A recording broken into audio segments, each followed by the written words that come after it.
Explained by the Billy Meier contacts. Mysteries, myths, legends, conspiracy theories, historical inaccuracies, and more. Compiled by David Chance, revised October 18, 2023. Evolution Part 1. Charles Darwin, Neanderthal. See also Adam and Eve, Garden of Eden. See also Life Stages. Ask its explanations. Part 1. 3rd February 1953 Bowers. Through our incessant explorations we again found this world, as well as also our original homeland, and the very distant descendants of those who, from the earliest time, were the responsible ones who were relevant to the human life of this world, because a portion of the humans of the earth were not born here.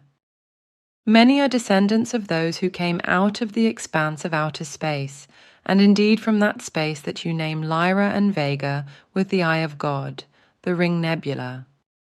In those territories lie, namely, the real and ultimate original homeland of the later terrestrial human races. Certainly, today, the actual direct descendants of the terrestrial forefathers no longer populate the territory and spaces and systems around the Ring Nebula and the Vega and Lyra heavenly bodies in a space-time shifted configuration. Rather, they live today on space and time-shifted world bodies far on the other side of the system that you name the 7 heavenly bodies' 7 sisters, respectively, the Pleiades, approximately 400 light-years distant. They are the distant descendants of your IE, Earth humans, and our actual original forefathers. Ask its explanations. Part 2. 4th February 1953 Charles. The might of the Bafath beings, the aforementioned malevolent intelligences in the pyramid at Giza, coming from the distant Ring Nebula region and descendants of the ancestors of Earth's humanity, is very great, and everywhere they know how to exert their influence. Contact Report 003. A human being is capable of living for several hundred, or even thousands of years, when it has attained a certain spiritual and consciousness-based relative state of perfection and a correspondingly high and healthy mode of life. But after this stage of about 40 to 60 million years, the spirit no longer needs a purely material body, and it becomes a half-spirit body. It then lives only half materially for another 60 to 80 million years, and in such high spheres that one can no longer get in contact with it from the purely material human vantage point, unless there is a very high level of consciousness-based and spiritual evolution. After 60 to 80 million years, then, the half-spirit, that is to say half-material form, transforms into the first pure spirit form and enters the level of Arahat Atharsata. Contact Report 007. My next question deals with the earthly human races. We have here yellow, red, white, brown, and black human beings. How does that come? Why is there this color differentiation? This actually belongs in the history of Earth humanity, which I wanted to continue to tell you. On Earth, there are not only the 5 color races mentioned by you, it's just that the others are completely unknown to you. In part, they live in places where no human being has been able to find them yet. Partly. Do you mean that they might perhaps live underground? As for example, the claim goes that this would be the case in Mexico, or that they live under domes in inaccessible mountains or inside of hills, about which also mythological things are told. Certainly, and here and there these races also step into the world of the sun and mingle with the inhabitants of the surface. Particularly in countries with many different races, they do not attract attention and can move around unencumbered, especially if they veil their faces in the way customary in the country.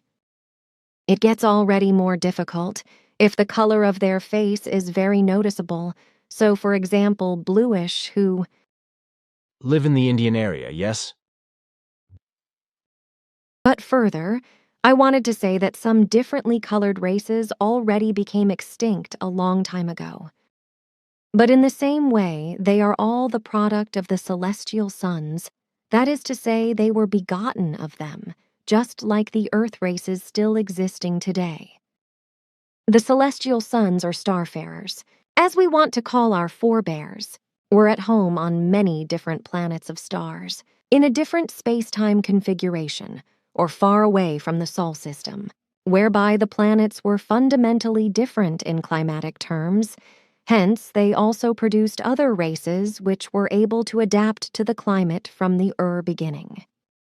Due to the climate conditions, also a corresponding skin color developed, of which there are innumerable in the universe. Their body sizes were also different, because depending on the gravity of the planet in question, they ranged from only 50 centimeters tall up to several meters. There were and are even beings, which you call gigantic ones, giants or titans, and such beings too once endued the earth with life. They too produced offspring here, but they were gradually exterminated because they were usually very malicious and exercised tyranny. The different color races of today are thus descendants of our variously colored forebears, who came from different planets of foreign stars. So, then today's human beings on the Earth were not actually created on the Earth alone, and they neither are descended from the apes? Do you actually believe in this ape-human being theory? I am not stupid after all. My intellect tells me something different than the crazy brain of a Darwin, who has brought this horror tale to the world and fraudulently underpinned it with falsified bones of apes, which to this day has been concealed and kept secret by the responsible persons. Well, you are right with your view that the human beings of the earth are not descendants of the apes. They were partially begotten by our forebears, who also mixed themselves with earth beings who were simply called Eves at that time. A designation that means nothing other than, The bearing women, or the one giving birth. sure, but once again you beat me to it. But the earth beings at that time were of the most diverse forms and kinds. Some of them were completely wild creatures of human-like forms, some of which had been marooned on the earth in earlier millennia by our forebears, that is, their descendants. These descendants of the marooned were abused by foreign spacefarers, and these fertilized also by genetic manipulation different animal species and produced new life forms by genetic engineering. One of these, by the way, is the ape being still known today, which represents a human-animal mutation, namely the Pan-Peniscus bonobo Char's pygmy chimpanzee. Thus, the ape being is descended from the human being, not vice versa. Other ape beings resulted from natural evolution in the hominid line. Your researchers and scientists have already found many in-between mutations between humans and ape beings, but usually only as skeletons or partial skeletons. These in-between mutations, part human, part ape being, are known to the human beings under names such as Africanus, Peking man, and Neanderthal, and so on. 4 different species of them have survived over all past millennia, and their descendants still live today, although no longer in large hordes, but only isolated or in very small groups. They are so wild and shy that human beings will hardly ever see them. The human beings have coined special names for them, Yeti and so forth. The Eves were, besides earth-created hominid living creatures, nothing more than very wild descendants of those marooned thousands of years ago, from whom at that time any tools were taken away. They were like wild animals that lived in large hordes. When our forebears finally settled on the earth, they broke a strict law and inflicted gay vault on these beings. This means that they cast their spell on the female beings, who despite their wildness were somehow beautiful, and mated with them. From this, the first higher developed forebears of today's human beings emerged. They were called Adam in the old language of the forebears, which means human being of Earth. For the first of them, this designation then remained as his name, and you still use it today. But since our forebears were mixed races of different colors and sizes, they of course also produced different colors and races of different sizes, completely according to their characteristics. The smallest ones were 50 centimeters tall, while the largest and most vicious ones reached some 12 meters. Their appearance was also varying, and some type of them were only remotely reminiscent to human forms. They were left to die out or were killed if they were too vicious. In many cases, they hid themselves in far remote areas and survived for thousands of years, as their average age was about 1,500 years. But little by little, they also became victims of the time or of the human beings. The last of the vicious ones, whose life was ended with Gewaltsamkeit, died a little more than 230,000 years ago. Today, according to our knowledge, only 7 such beings of the old human life forms still live on the earth, where they remain so well hidden that they will certainly never be found, and will one day die a peaceful death, and that without descendants, because they have become too old and passive for propagation. More common than these gigantic ones, Titanic and Cyclops, as you call them, were the simple giants.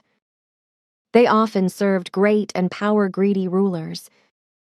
They were called Goliaths and were especially used for purposes of war. Contact Report 008. How did the first life arise? Your scientists are mostly aware of that. So, it wasn't just a matter of a living creature being there, but everything developed from a so-called Ur atmosphere and the amino acids resulting from it? Sure. Contact Report 009. At our 5th contact, I finished the history of humankind at the time when 50,000 years ago, according to earthly calendar, our homeworlds found freedom and peace. Before that time, 70,000 human beings fled under the leadership of the scientist Pelagon. With spaceships, which they had seized, they fled through the space out of another configuration of space and time into the one of the Milky Way of the Dern universe and settled on the Earth. Under Pelagon's leadership, there were 200 sub-leaders, scientists who were each responsible for a specific field of knowledge. Pelagon was unanimously recognized and respected by them and all others as King of Essence of Wisdom, Ish-Wish God. In the course of the millennia, they built large cities and inhabited all continents of the earth. Unfortunately, this only went well for barely 10,000 years before lust for might regained the upper hand and a deadly war raged over the world. Everything without residue was destroyed, and only a few thousand human beings were able to survive, while others fled again into the outer space and into the old space-time configuration and settled on distant worlds. For the next 7,000 years, the Earth was no longer flown to, during which time those who stayed behind became completely wild and degenerated. After that, the descendants of those who had settled on distant worlds returned. Again, they were led by an Ish-Wish. Under such a kind of Ish-Wish command, the distant descendants later built Atlantis and Mu, 2 huge cities on 2 different continents. For thousands of years, they lived in complete friendship and in peace, until some scientists again succumbed to the greed for might and wanted to seize the rule. However, having become tired of the constant wars, the peoples rose against them. Hence they seized spacecrafts and fled into the outer space, according to earthly calendar about 15,000 years ago. For 2 millennia, they and their descendants lived in a neighboring solar system. 2 millennia, during which they had become very evil and were only able to uphold a certain regulation under the strictest discipline. Through mutations and researches, they achieved a very long lifespan, which amounted to more than 3,000 years. Obsessed with imperiousness, they left their world about 13,500 Earth years ago and came back to the Earth. Their supreme leader was the scientist Aras, who was also called the Barbarian. As already Ishwish-Pelagon nearly 190,000 years ago, he also had 200 leaders or sub-leaders who were each responsible for a specific field of knowledge. They settled in 2 parts in the far north and in today's America, Florida, whereby they constantly forged ahead to Atlantis and Mu in order to invade them with war. And only a few millennia after their renewed requisitioning of the Earth, they succeeded in completely destroying Mu and Atlantis. Few survivors went into servitude, while great scientists were able to flee and returned to the original homeworlds in the Pleiades. But thousands of years before that point in time, the new intruders spread across the Earth, and Ishwish-Aras ruled with a firm and bloody hand. But also his sub-leaders usurped all kinds of things and made themselves more and more independent. Within only 3 decades, they acted largely at their own discretion, even though they feared the punishments of the Ishwish-Aras. They pushed very far away from them the codex of preserving their own race pure under all circumstances and not allowing it to fall prey to mutations.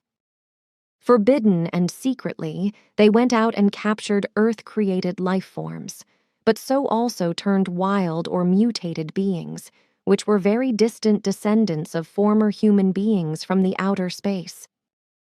The female creatures, beautiful in their wildness, were tamed and copulated with or fertilized with genetical manipulation by the leaders who called themselves celestial sons. Case by case, depending on their own races, they thus created mutated creatures, completely new life forms that were of dwarfish stature, very gigantic or similar to animal forms. Semjasa, the supreme leader of all sub-leaders, copulated with an EVA, a female creature who, according to his understanding, was still preserved as the most human-like and also quite beautiful one. The descendant of this act was of male gender and a human being in good form. Semjasa called him Adam, which is tantamount to human being of Earth. Another copulation of the same kind brought forth a female creature, and in later years, Semjasa determined that these 2 atoms had to mate together. In the meantime, however, many other creatures of the same kind were conceived, who banded together into large groups and tribes. From them, today's humankind developed, which was already at its beginning, according to its races distributed to the most different continents. Contact Report 023. Could it not be that at very early times our Earth once also served extraterrestrial beings as such a planet of banishment? Sure, your assumption is correct. In primeval times, variously fallible life forms were banished to your Earth from various worlds in the universe, including our race. But these early times can no longer be grasped by us either, and we have no precise data about them. Contact Report 031. Every life form must follow the path of its own evolution, even if it leads in some manner to self-destruction. That sounds a bit crude and perhaps even barbaric. But it makes sense to me, because it is a law that is also anchored in nature. What degenerates negatively will be destroyed by itself if the law is not followed, because it cannot endanger the good life by doing so. The human life form is a creation of the creation. So it is not descended from animals such as apes, as is so maliciously claimed among you on Earth. The evolution of the human life form is very long when the physical development of form is considered. It was created out of first primitive life, but with the destiny of becoming human, and already enlivened by creational powers in the sense of becoming human. Thus, it was already determined in the first time of the creation that the procreated form had to become human, and ultimately human beings. Thus, this life form is a fundamentally distinct species from the very beginning. Therefore, it was also possible that on Earth at very early times, the wild or feral human life forms could be bred back to the actual human life form by the appearance of new space travelers and their intermingling with them. So human life forms that go feral no longer evolve, but a degeneration takes place, which could be called a devolution, as you said.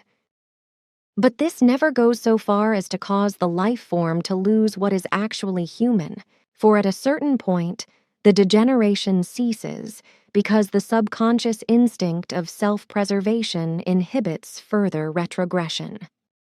This point is reached where all conscious knowledge and ability is paralyzed and only material self-preservation prevails.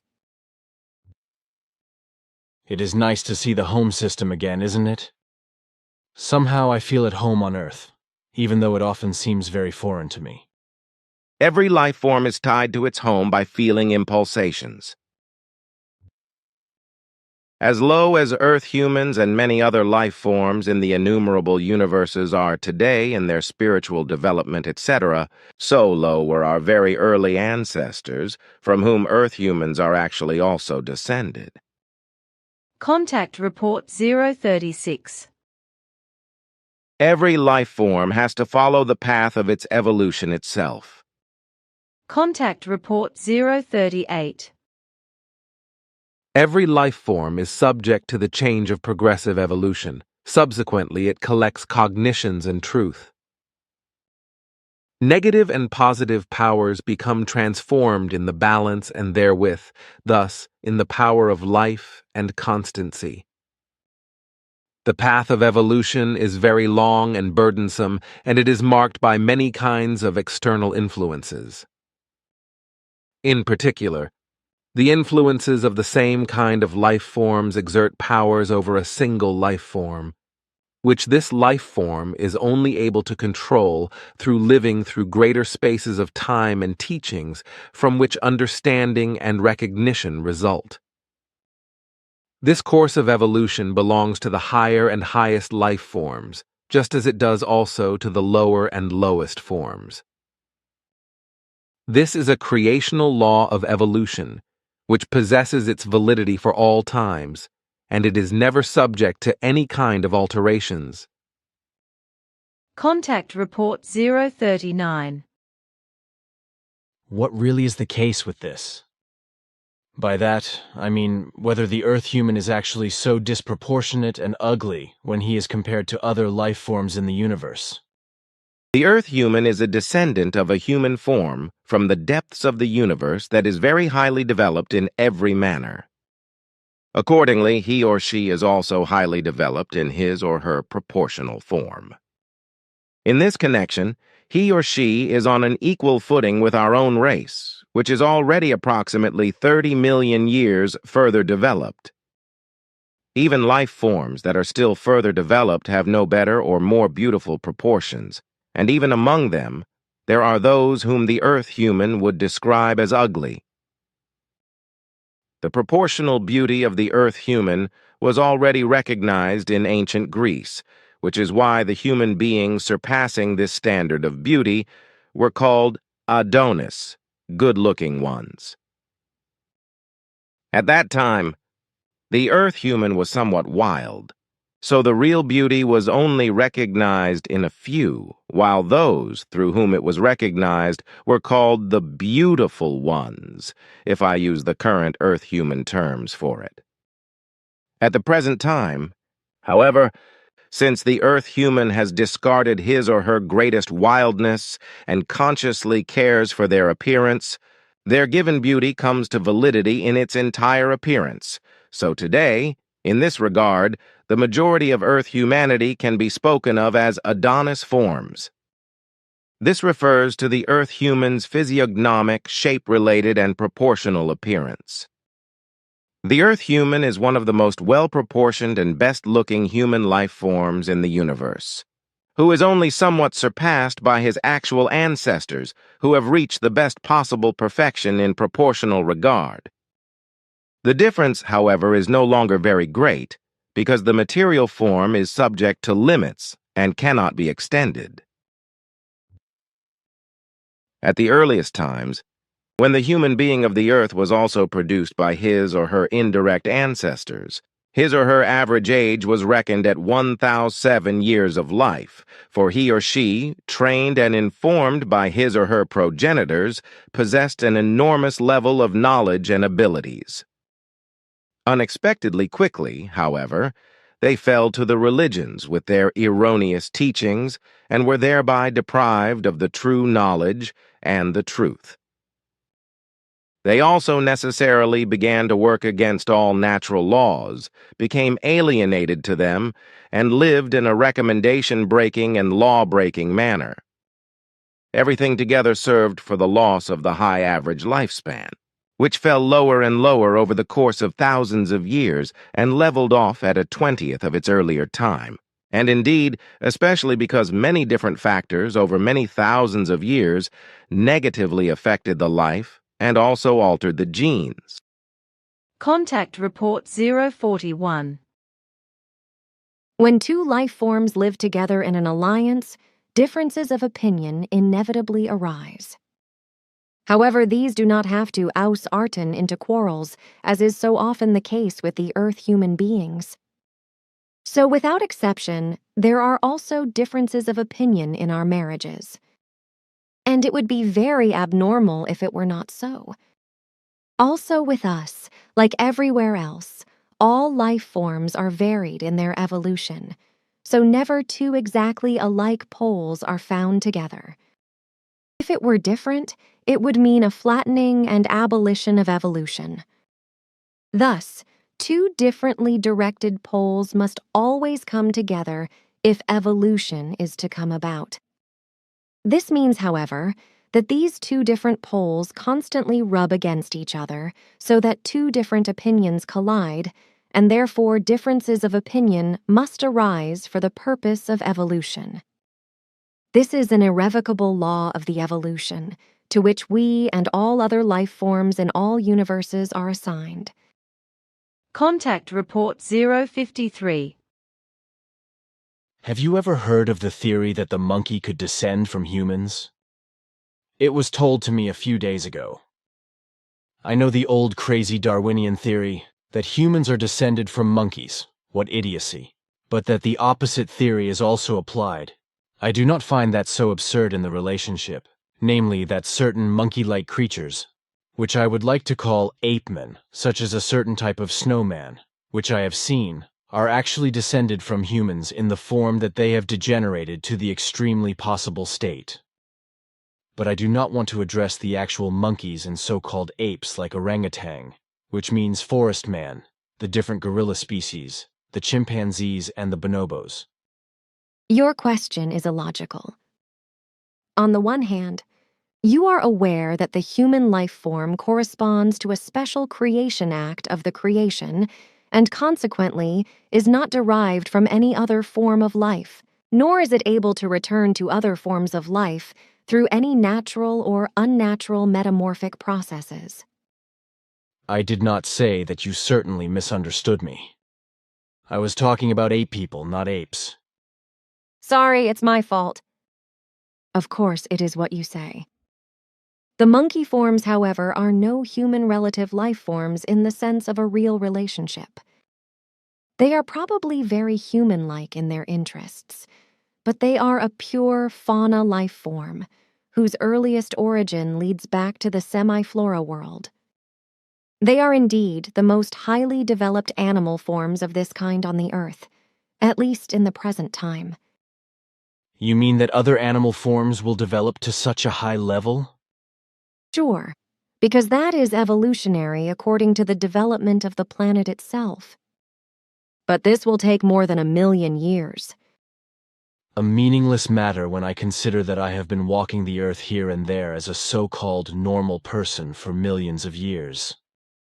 And it is even less important when I consider that billions of years ago I was still wafting around somewhere on a primeval world as an amino acid element, first to become a human archetype through 1,000,000 years, and then slowly to become a body, like human being, who one day was born an absolute idiot and took millions of years to really become normal.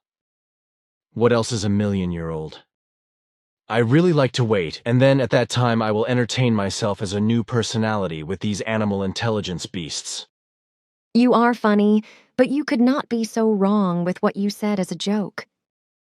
You actually believe this is crazy. You might wonder. So, you make me joke, but let's wait for the 1,000,000-year anniversary. I still have some time until then, and time will tell. Contact Report 055. Animal, plant and human beings, and also the planet itself go through a process of transformation that causes them to evolve more highly, for evolution can never be changed into retrogressive forms, but always only forward, which means that a transformation is only ever to occur towards a higher level, except when a decline occurs by destruction, etc. Contact Report 066. The natural cosmic laws require a uniform and consistent development within the framework of all evolutionary concerns of all levels. This means that the spiritual as well as the material consciousness-based development constantly progress in harmony with each other and must always be in harmony with each other in accordance with the consistency of all things. Contact Report 069. But how is it that Earth humans are so small today despite their giant ancestors? It is primarily the mixing factors with the Earth-originating human forms that are to blame for this, the crossbreeding genuses, as well as all the influences of the Earth itself, which is only able to carry smaller human beings. Through these influences of the Earth, all of our own ancestors also changed in their size, because they were also giants in former times. In the course of the millennia, however, since they lived on Earth and became accustomed to it, they were subject to the alterational influences, so they became noticeably smaller in shape. Thus, we, as late direct descendants of them, show the same average size as their terrestrial humans. There are exceptions, however, also with us, as you know, but also with you, whereby whole nations are affected by it. This is in addition to those breeds that have kept their original size since primeval times as dwarf or giant breeds. Contact Report 070. Our early ancestors had mastered space travel for more than 22 million years, carried out expeditions and exploratory flights reaching far into space, and came to Earth for the first time. However, the Earth, was still deep in the late primordial development and was therefore left to time for the further development. Nonetheless, Earth was often revisited to release criminal elements humans that were detrimental on the homeworlds. Only a few millennia. However, did this last? And then, for reasons unknown to us, they relinquished the Earth and left this world alone for many millions of years, during which life of all kinds, already developed on Earth, could continue to develop in a natural sense, except that at later times, the abandoned life forms mixed with human-like life forms already on Earth, which happened for the first time a few million years ago. Contact Report 215. Guido and I were talking about the prehistoric human beings, respectively the Stone Age humans, and there The question arose as to when these had actually come so far that they banded together in larger groups, and when these or their descendants built the first smaller and larger settlements, smaller or larger kraals, a rural village, typically consisting of huts surrounded by a stockade or hamlets, etc. In addition, we also came to speak of the first real Ur prehistoric men, if one can actually designate the most distant Ur forefathers of the Earth humans as such. Here, the question then, is how large they actually were, and whether they were already walking upright. The first human forms, which can already be very well designated in their origin as human beings, emerged around 49 million years ago. Nevertheless, their appearance was not human, but rather in the form that the Earth human knows of the early hominid due to his conceptions, because the first human forms still had nothing comparable with these. In fact, these beings were only about 80 centimeters large, and they partially moved half upright on their legs, and their excessively long arms partially clambered around in the trees. The development of these beings lasted for a very long time, with the most diverse species following from it, which developed into actually recognizable humans in their first species, even the early hominids, as the Earth human imagines them in their early stages, around 8.5 million years ago, while other species of the same genus appeared 4.5 and 6.5 million years ago. There were precursors to these species, but already 12.6 and 16.7 million years ago.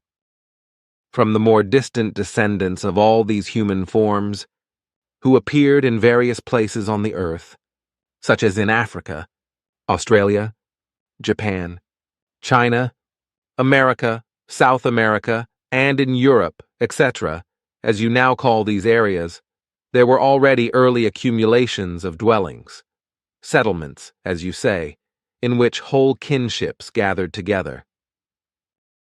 Such sites are known to us on Earth, and they exhibit an age of 736,000 and of 811,000, 970,000, and 200,000 years. Contact Report 217.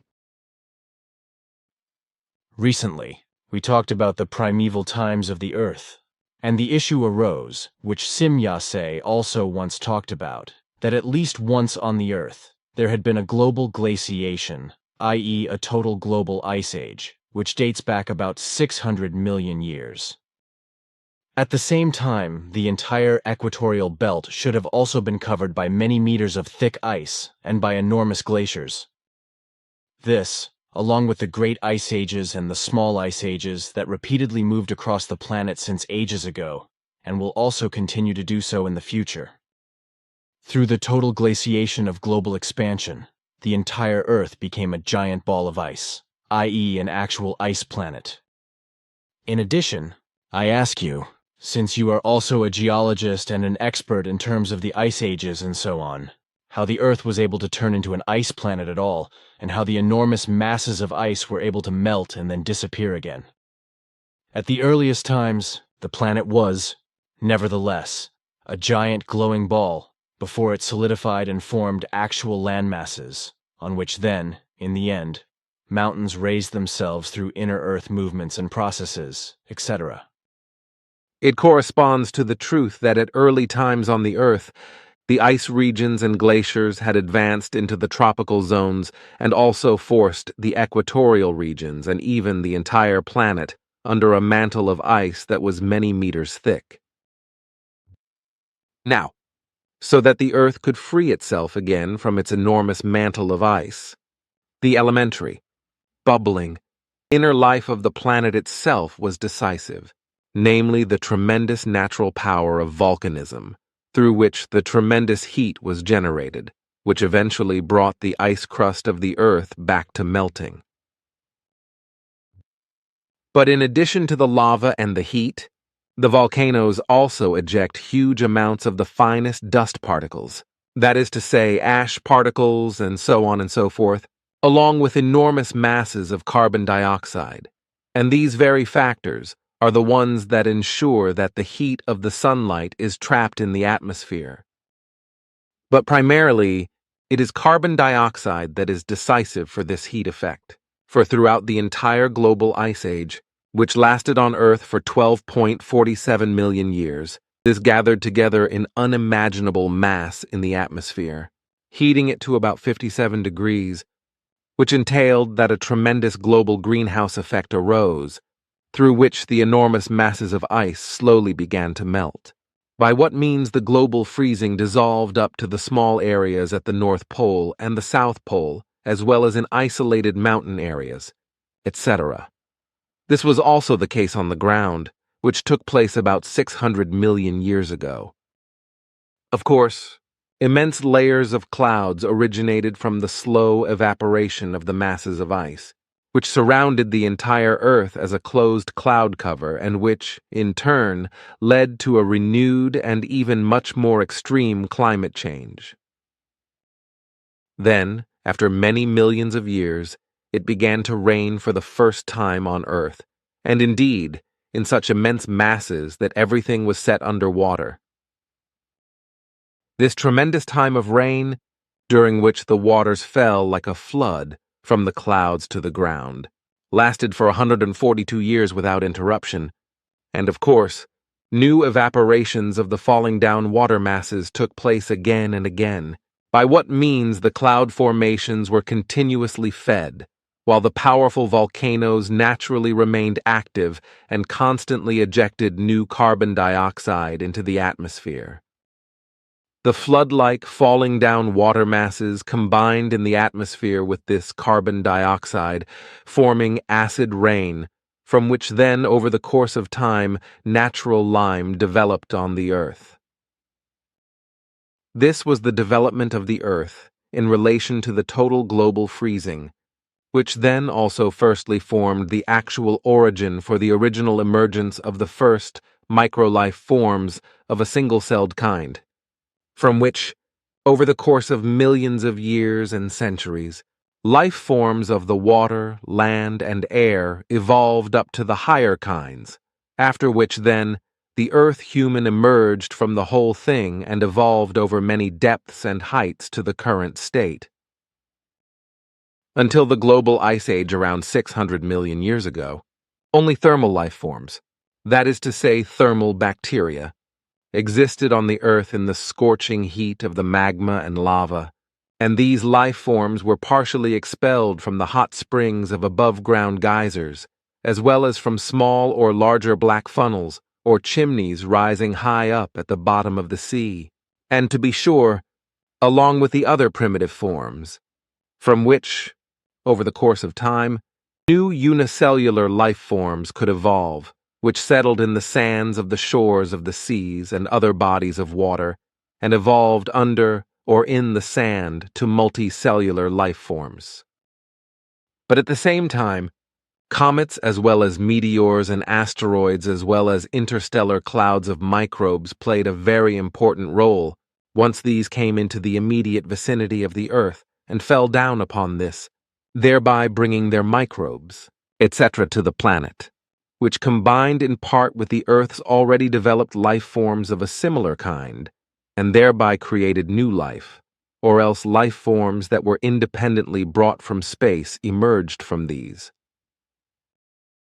But in relation to the insemination of the Earth with respect to fauna and flora, it must be clearly said that what primarily relates to this did not proceed from the planet itself, but resulted through the inclusions from outer space, and to be sure, through comets, meteors, asteroids, dust particles, and even through the clouds of chemical elements drifting through free space as well as clouds of microbes, through which all the bacteria, fungi, lichens, mosses, viruses, and protozoa of various genera and species were brought to the Earth. The Earth human first emerged much later out of new amino acid connections, etc., which resulted from the decayed substances of plants and animals. The earliest human forms in this regard, which emerged from the planet itself, are to be backdated to 8 to 12 million years. But the actual hominid forms first appeared between 6 and 8 million years ago, from whose lines various human forms then developed over the course of time. But these were not of permanence, and thus passed again. Then, from the same original line, still other and similar human life forms formed, so with the related human life forms, namely the simian beings, which still exist on the earth today in various species. The human beings who walked the earth at earlier times, such as over 20 or 120 or even more than 230 million years ago, were in no wise the so-called earth-made or earth-created ones, but rather extraterrestrials who came from the depths of space and who stayed here for a certain time or only visited the planet for a short time, for expeditions or for major excursions. At that time, the areas of origin and home worlds of these travelers from afar were to be found in your galaxy, so the Milky Way, but also in foreign galaxies. So once more, from your words, it again follows clearly and plainly that humans are not descended from the ape line, but rather apes from the human line. That is correct because the Darwinian theory of evolution, that the evolutionary line of Earth humans traces back to apes, is fundamentally wrong, for in truth, the evolutionary line of apes traces back to human beings. Darwin was a deceiver in relation to the human-ape evolutionary line theory because he secretly worked on ape bones and ape skeletons with a filing utensil in order to adapt them into his claim and false theory and to present it to those scientists at that time who occupied themselves with the evolution of animals and humans. At first, they were completely impressed by Darwin's evidence and spread Darwin's false claims and deceitful machinations across the globe as correct and as a true sensation. And once they discovered Charles R. Darwin's fraud, it was already too late to correct everything again. Consequently, everything took its course, and the fraudulently created evidence entered into the scientific annals as authenticity. Thus, it also spread among the people, and the erroneous teaching was born that the human being is descended from the ape, which is the exact opposite of what corresponds to the truth and correctness, that the ape is descended from the line of the human being. Contact Report 218. But there are, among many other very interesting things, also the black things chimneys, also known as black smokers, of which Quetzal had once spoken, and he said that they are the essential origin of the later forms of life on the earth, in water, air, and land, along with inclusions from outer space through comets, meteors, and asteroids. In these black things, chimneys, from which pitch-black swathes, which are impregnated with sulfur and various materials, rise up, emerged early branches of bacteria which, as they rose out of the chimneys, were released and began the evolutionary work of life. Contact Report 222. As it follows from your explanations, life on Earth originated in the water, whereby it then developed in the shore sand of the waters. This is in complete contrast to the claims of the earthly scientists, whose explanations purport that life had developed from the so-called primordial soup. If I still remember correctly, completely in accordance with your information, life is to have originated in the fresh waters of the earth. Seas, however, are very salty, at least here on Earth, whereby the highly sensitive genetic material and outer covers of the first organisms would have probably been destroyed because salt water is extremely aggressive, and the life forms that emerged first were still highly susceptible to such influences. So I ask myself, what type of water was given then, in which life could evolve, before it could also find its way in salt water at a later time? The salt water of primeval times was actually very aggressive in the primordial seas and contained values that were 2 and 3 times as high as those of the current salt concentrations in the earthly seas. Thus, life also did not originate in these salty primordial seas, which were also partly strong in potassium, but rather in smaller and larger land waters, in small and large ponds, as well as in small or larger lakes, which consisted of fresh water that arose from torrential rains. Contact Report 224. As a rule, comets and meteors are carriers of microorganisms that, if they inseminate planets and moons, immensely multiply in conditions that are favorable for them, and gradually change themselves and mutate, or, in the course of their secretions, create new substances and new forms, which form new life in unions, etc. with other forms, from which higher life develops over the course of hundreds of thousands and millions of years, if the necessary conditions are given on the planets and moons, so particularly climate, temperature, and food. Thus, there is life that is only in the light, and other life that can only live in total darkness, while others can only exist in intense heat or cold. Others can only exist in water, in gases, in soft or hard matter, while others can only live in external spheres, etc. And as it happens universe-wide with the insemination of the planets and moons by comets, wandering planets, and meteors, as well as by clouds of microorganisms, which drift through space, so it has also happened on our Earth. First through this was it possible that life could develop from the planet itself.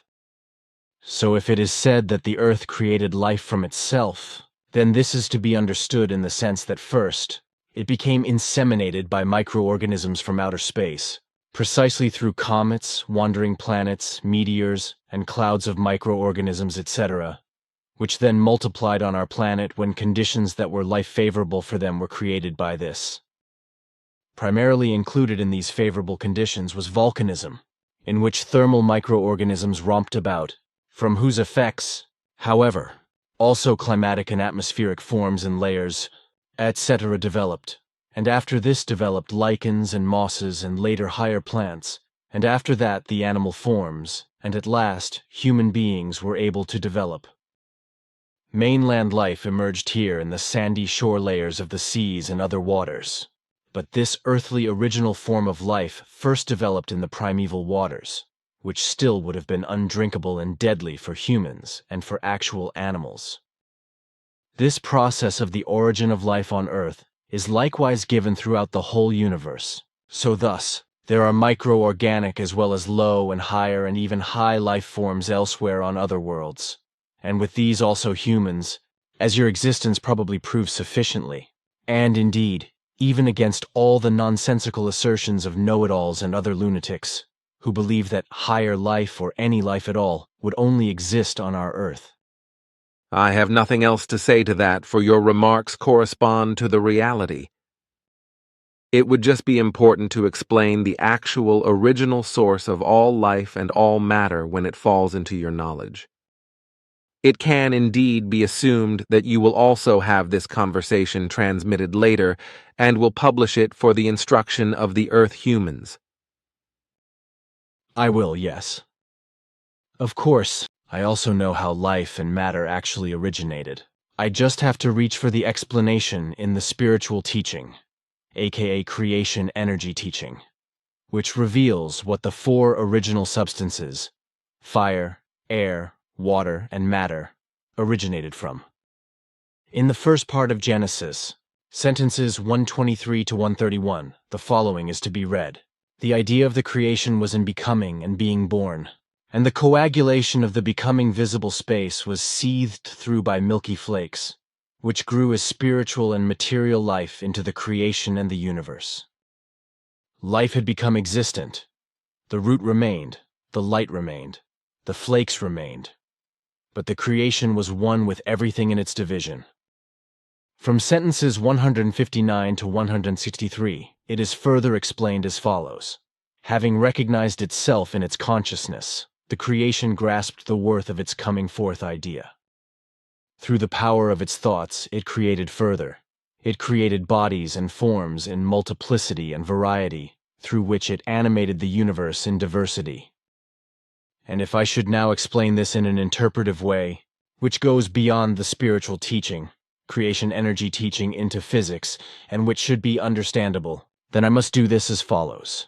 The creation flakes, or rather the flakes that were created by the creation and that formed in the empty space of the universe, were hydrogen formations, in which all the building blocks or 280 elements of life as well as all matter and gases, etc., which were already created by the creation, were existent.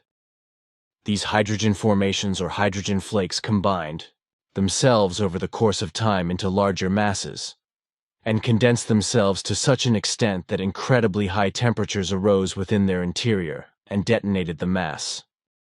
These were, if I may say so, the first original supernova or original supernovas of the growing material universe belt. Even today, and throughout the entire future of the existence of the universe, the same still takes place. It is just that the form of the flakes has changed, because today, these are huge solar structures that explode out of themselves and eject from themselves all elements in the universe, through which life and the entire existence of all that exists is guaranteed in a constant growth and decay, as well as new emergence. Through the enormous explosions of the solar structures, which are often many times the size and mass of our sun, the building blocks of life, all necessary elements, are released and distributed throughout the universe. From this, new compounds, gases, neutrinos, and so on and so forth are created, which, in turn, form into structures, into galaxies, from which ultimately suns, planets, nebulae, and comets, etc. develop again. And through this, new life also develops again on suitable structures but this happens more in the outer regions of the galaxies. Like, for example, in our spiral galaxy, in which we exist with our solar system in the outer regions of a spiral arm, and to be sure, in the so-called Orion spiral arm. Contact Report 248.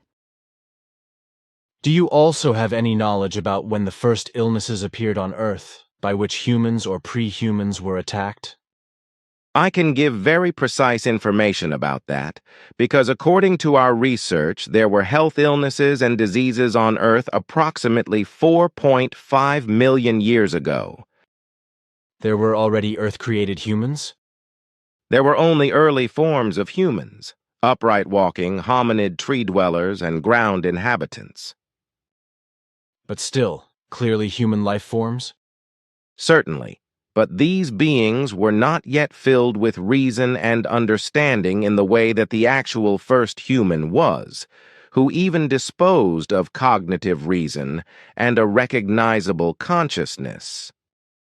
These beings arose on the earth at different times, so no single measure of time can be specified. The one namely developed authoritative and human-forming reason more than 3.7 million years ago, while others only became reason-bearing 2.5 million years ago, and others only 1.5 million years ago. I have a knot in the hose somewhere.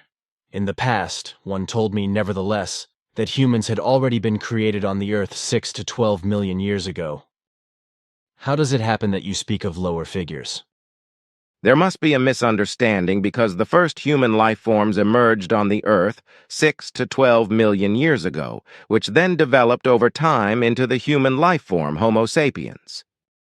On the other hand, 5 to 6 million years ago, beings from other planets were also on the Earth occasionally, who also lived here for some time but later left the Earth again.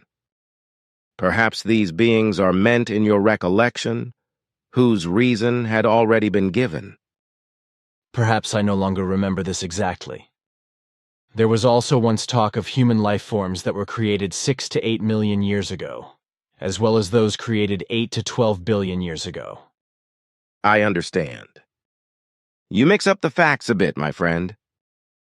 These human life forms that were created 8 to 12 billion years ago were not Earth humans, but rather people who stepped into appearance, respectively were created from beyond our galaxy, but whose distant descendants came to the Earth. Contact Report 250. On Earth, besides dinosaur traces, There are also human footprints that are millions of years old.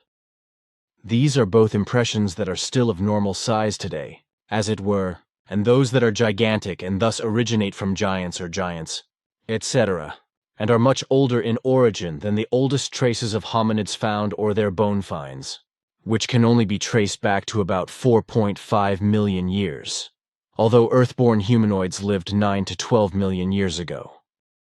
However, there are also ancient impressions and human footprints in small and large form next to dinosaur traces or elsewhere, which are between 65 and 140 million years old.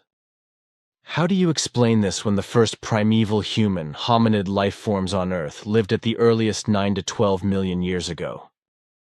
I really mean prehistoric man. This is neither a secret nor a riddle, because all footprints of people of all sizes, from the dwarf-like beings to the giants, etc., are not traces of terrestrial human life forms. The impressions truthfully come from humans of planets not from Sul who visited Earth many millions of years ago or came here to live here. Many of them also died here, whereby petrified traces, footprints, and bones can still be found in many places on Earth today and bear witness to this fact. Earth humans only existed 9 to 12 million years ago. Well, new finds of hominids, you told me a long time ago, are found in autumn 2000 in East Africa, in Abyssinia, or Ethiopia, or something like that. According to your words, the bones will then be estimated at about 5 to 6.5 million years. With the hominids, I mean, of course, only bones of these. But now the scientists still claim that the last member of the primeval hominids is the Lucy find, which proves that the Darwinian lie theory corresponds to the truth, namely that man is descended from apes. This, although it is known in initiated circles, which is stubbornly concealed, that Darwin, in order to prove his lie theory, filed and assembled monkey bones. This actually corresponds to Darwin's work at that time. And of course, the scientific claim of today is erroneous and completely false that the findings of the remains of the hominid life form, Lucy, represent the link between ape and man, because in truth man did not descend from the ape, but the ape had the hominid human life form as its origin. This hominid human life form was an upright walker from early on, and thus a life form that walked on its two legs on the ground, but nevertheless also lived on trees for safety reasons, for which the feet and toes as well as the hands and fingers were shaped and formed accordingly. One could call these beings land tree humans. Contact Report 251 Note. This contact report contains a detailed history related to the extraterrestrial humans who had a role in the history of humans on Earth, which is not reproduced here. Please click on the contact report link to view that lengthy section. And here in the Sol system, far away from Sirius and the planets and intelligences there, the genetically manipulated ones have been eking out their existence ever since. Their descendants are testifying and are unstoppably evolving now as terrestrial humans, who will soon be able to open themselves, in order to penetrate into the vastness of the universe, where they originally came from. Quite contrary to the inadequate assertions of Earth, scientists that Earth-man of today's form is a very own product of Earth, and even according to Charles Darwin's stupidly primitive false teaching comes from the monkey. Although purely Earth-created human beings live on Earth, on the one hand, they have their own evolutionary lineage independent of apes, while on the other hand, apes are descended from the first or early human beings. It will still take a number of years before Earth, humanity will find proof that its former ancestors from primordial times came from foreign solar and planetary systems to the SOL system and settled on Mars before they emigrated to Earth. It is also likely that the first evidence will then be found that the ancestors of the earliest times, the genetically manipulated and their descendants, were refugees and exiled who originally came from the Sirius regions. Earthmen was actually a single race in Enoch's primeval times, out of which further races formed through climatic changes, atmospheric changes, and secretions, resulting in new lines. These then intermingled with each other, creating new breeds again. Thus, in the course of time, both the skin colors of humans and their external appearance changed, always in adaptation to the new environment and the new living conditions, etc. Of course, this also resulted in genetic changes, apart from genetic manipulation. These, however, were not such that the origin and basic connection of the fact that all human beings on Earth originated from a single ancestral tribe would no longer be apparent. When, about 190,000 years ago, the people of the Lyra regions, etc., settled on Earth with the former immigrants and the former humans of the world, it would be impossible to see the origin and the basic connection between them. Their descendants joined again immediately, and when the peoples separated again in bigger thrusts and the most different areas of Earth were repopulated, new changes occurred in the skin color as well as in the external appearance and in the genes, whereby nevertheless also this time the original trunk was preserved, whereby still today it can be proven genetically that the terrestrial humans originated from a single primeval race. Contact Report 258. And what do you think about cloning in general? Is this to be prevented for the length of the future or not? Respectively, does it belong to the evolutionary path of mankind or not? With regard to cloning itself, it must be said, just as in genetic science or genetic manipulation, that everything is inevitable in the long run because even the cloning of humans, animals, and plants belongs absolutely to the evolutionary process of man and cannot be prevented. Everything is only a question of time before this process openly begins, as is the case with genetic manipulation. Contact Report 360. And now that all monkey creatures carry within them some traditional factors of human character, since these creatures are descended from the original line of humans, it is not surprising that they are capable of killing, both in terms of their own genus and species, as well as in terms of other life forms. In this respect, monkeys are very strikingly similar to humans, which is not surprising, since these creatures originate from the human line. The fact that humans on the whole no longer behaves in the same way as the apes, and that he no longer kills in the same way as these, but has just become more human, with exceptions, is solely due to his conscious thinking, the development and use of his conscience and morality, and the perception of general responsibility. Excluded from this are only those human creatures that are still degenerate at the bottom of their character, that kill and torture without hesitation, etc., regardless of whether they are ordinary citizens or military personnel. And in this respect, I think that the rabbit is in the pepper. Namely, since ape creatures have more or less human factors in their behavior, and are incapable of distinguishing between good and evil, and between negative and positive, just as they have no trained conscience and know no conscious responsibility and evolution, they act only instinctively, uncontrollably and impulsively, etc. So they act in the same way as people did before they cultivated, before they evolved, and before they became aware of their conscience and responsibility. After all, apes and humans originally came from a primordial lineage from which the first primates emerged. While most ape creatures remained in their primacy, a few forms changed into actual hominids, from which the first earthly humans emerged.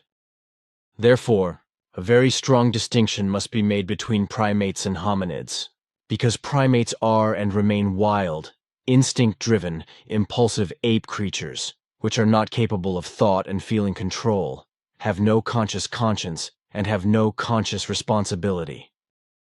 This is in complete contrast to humans, about half of whom have already evolved to such an extent that they are able to successfully resist all forms of degeneration. The other half still allows primate migration here and there, whereby a larger number is always ready to live out any kind of degeneration, including murder and other killing. That is how I see and understand everything. What you say corresponds to reality. By paraphrasing this, you have also explained the fact that ape beings are not animals, but pure primates. Primates, however, are very different from animals, which do not contain any human factors. Svath, Simyase, and Quetzal already said that. Monkeys are pure primates and should not be compared to animals or humans. That is correct. The term primate was taken from the old Lyran term primaton, which means first being.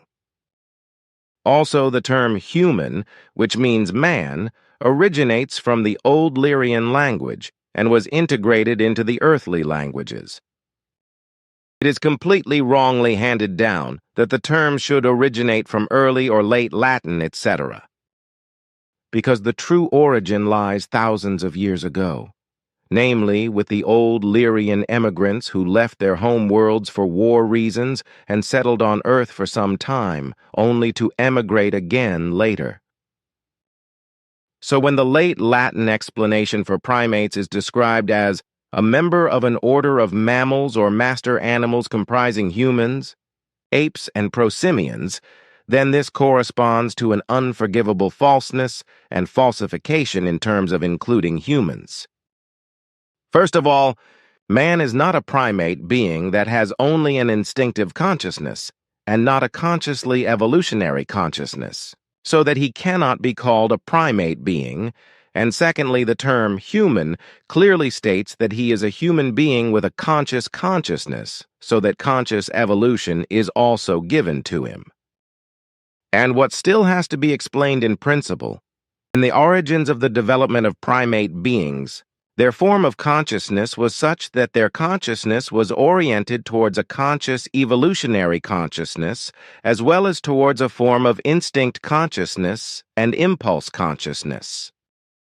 Early on, however, a strong evolutionary separation took place, whereby only a single species retained its three forms of consciousness and made them evolutively into a single consciousness group, from which the species human or human being emerged. In contrast to this, the conscious evolutionary consciousness of all other primate beings degenerated, so that they fell into instinct consciousness alone and were no longer capable of conscious evolution, as has remained the case with the human being or human being. Thus, the ape beings are distant, degenerated descendants of the first beings, whose evolutionary line was determined by the conscious evolutionary consciousness to become a human being, and thus ultimately a human being. Through their degeneration of the forms of consciousness, however, the primates remained such and thus became the so-called monkeys, who only have an instinctive consciousness, which is, in a certain way, capable of learning instinctively and impulsively, as is also the case with many other beings who have an instinctive consciousness.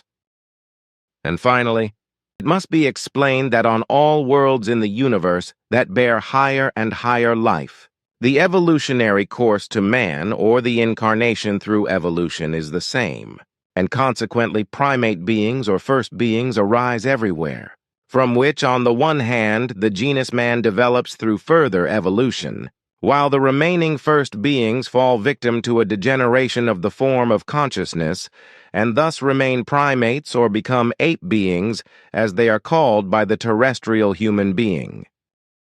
Contact Report 367. Darwin did indeed make the claim that in the animal kingdom, male life forms are polygamous, and female life forms are monogamous. Your father, Svath, already taught me in 1949 that this assertion was as misleading as that man was descended from apes, and Darwin, in order to substantiate this assertion, fraudulently filed down ape bones. As Svath said, in all fauna, all female forms are as polygamous as the male forms. Contact Report 410. The direct ancestors of the yellow races, as the races of China and Japan are called with you on Earth, came to Earth 25,994 years ago, counted from today on, and settled in the areas of today's China and Japan. Their very distant ancestors were at very early times or millions of years, like the white, red, and brown races, partly refugees from the Sirius areas, which were shifted to the Dern spacetime structure. The yellow races first settled in distant regions beyond the Sun or central Sun, where they founded large races in the Nisan system on a planet called Kudra, and created a huge overpopulation. As a result, in addition to the fact that the planet was slowly becoming uninhabitable, a great emigration took place about 2.4 million years ago, with large masses migrating and settling in the Lyra systems on this side of the central Sun on a neighboring planet of Lasan. Their planet was called Nisan. These systems and planets in the Lyra regions were also offset to our space-time structure by fractions of a second or seconds, whereas the Nisan system and its planets, thus also Kudra, beyond the galaxy belong to the Dern space-time structure. Now it must still be said that about 2.4 million years ago, when the emigrants separated from Kudra and moved to the Lyra regions, a certain part also came to Earth and settled already in the areas of today's China and Japan, where also already Earth-born human beings existed.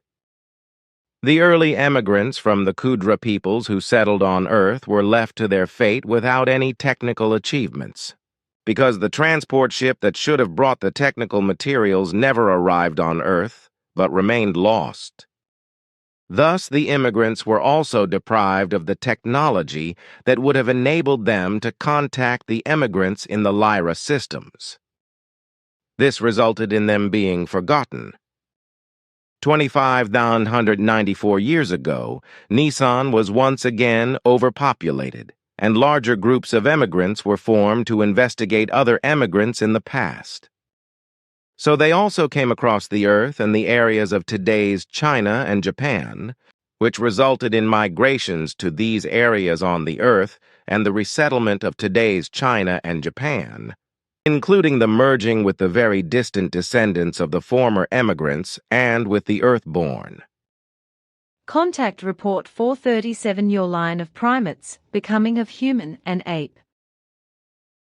Originally, the ape creatures and the human being descended from a single line, which formed as a physically wavering form, that is to say, as a constitution, that is to say, as a primary state, and was animated by an impulse energy spirit form, as the plants have. This impulse energy spirit form that is to say, was firstly given as an line of the primates arising from it, because in these physically wavering wesen, that is to say, in these initial wesen, which was neither animal, other creature nor human, but rather just a kind of slimy, wavering plant-like mass. Still no instinct-based or consciousness-based evolving spirit form could incarnate, that is to say, bear into. It was only when this kind of V-sin was far and highly enough developed to a primate, so that it possessed an actual brain, it became capable of receiving an combination of a conscious evolution consciousness and an instinct consciousness in the now developed brain. This combination of evolution consciousness and instinct consciousness was related to, evolvingly resulting from the form of the impulse consciousness, a hybrid spirit form, out of which two new spirit forms and thus two new lines and developments emerged, namely a hominid one, out of which through the overall consciousness block a conscious consciousness originated, and thus the conscious evolution-capable consciousness of the human being, nevertheless retaining to a certain extent the forms of the instinct consciousness and the impulse consciousness. With regard to the other spirit form, this formed itself as a pure instinct spirit form with an unconscious and therefore not consciously evolution-capable instinct consciousness, precisely that of the apes, in which a part of the impulse consciousness was also retained. And when it is now taught, originally the apes and the human beings indeed descended from one line, out of which emerged the primates. In the origins of the development of the primates' V-sin, these were, in their form of consciousness, formed as such that their consciousness was directed both to a conscious evolution consciousness, as well as a form of instinct consciousness and an impulse consciousness. Early on, however, a strong evolutionary separation took place, though which only one kind retained its three consciousness forms and made these evolutively into a single consciousness compound, from which the species human, that is to say, human being, originated. And finally, there is still to explain that on all the worlds in the universe which bear higher and high life, the evolutionary course to the human being, that is to say, the becoming human through the evolution, is in the same wise. Consequently, everywhere primate Wesen, that is to say, initial V-Sin, originate, from which, on the one hand, the human species develops in a further evolution, while the remaining initial V-Sin fell into a degeneration of the form of consciousness, and thus remained primates, that is to say, become apes, as they are called by human beings of Earth. Then that is to be understood as follows. The spirit form of the human being after the developmental change from an Erline is in a state of the primate V-Sin, and so in its initial body-related origin, a form which can develop itself both positively as also negatively, if that is said as an allegory with regard to the unconscious instinct consciousness of the ape creatures, of the animals and the other creatures in the sense of the negative as well as in the sense of the positive, with regard to the conscious and consciously evolutive consciousness of the human being.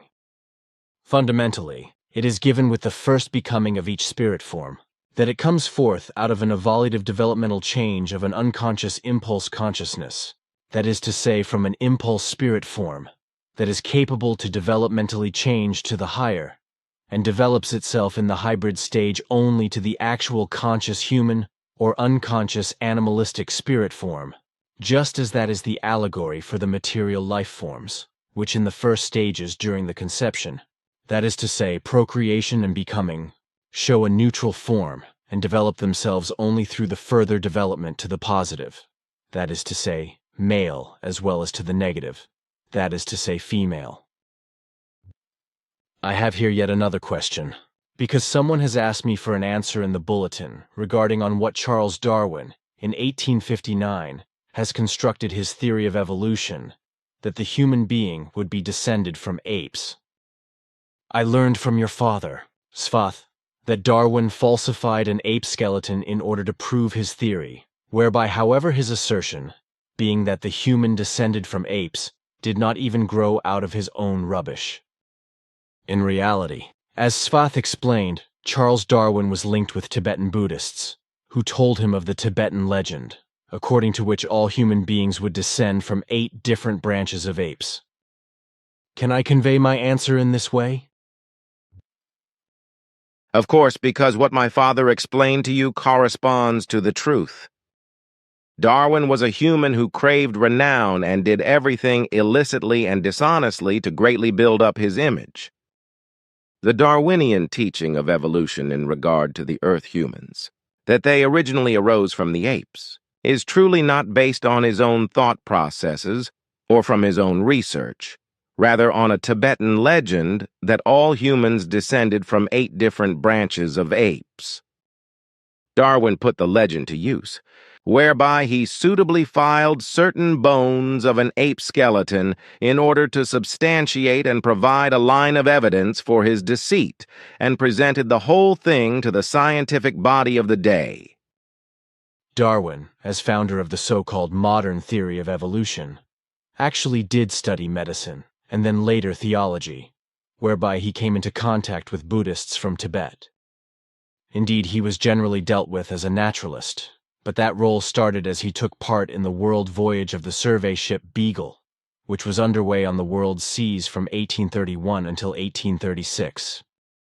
From 1842, as I have read, he began to work on his comprehensive travel experiences, and systematically collected his extensive material together in regard to the origin of the species. Geological observations, as well as those of fauna as it pertains to geography, caused him to doubt the rightness of the traditional teaching of the inalterability of the species. From that also arose his main work, The Origin of the Species Through Natural Selection, which constituted a turning point in the history of biology in 1859. With the theory of selection, which led to Darwinism, respectively to the Darwinian teachings of descent, he explained the purposive adaptation of forms of life to the environment. That he thereby also tried to underpin his teachings through the fraud of his adaptation of ape bones, and that he presented the Tibetan legend that all humans are arisen from 8 branches of apes as reality, then led to the erroneous teaching that the human descended from apes, whereby this has endured until today, and even the scientists grant their belief to this deception. In 1871, he then published 2 volumes entitled The Descent of Man. Darwin was born on February 12, 1809 in the Mount at Shrewsbury in England, and he died on April 19, 1882 in Down House, which corresponds to today's London Bromley. Are these statements true so far? All of it corresponds to the rightness. Yes, those are the actual facts. Contact Report 453. You once told me that life on Earth did not originate in water, but in the sands of the shores, so life on Earth evolved or emerged in that way, but it was first brought here from outer space. With regard to thermobacteria, etc., this had already happened millions of years ago, when the Earth was still a ball of embers, but the last 500 million years in particular had been the most decisive with regard to all kinds of great and largest life forms that developed on the Earth.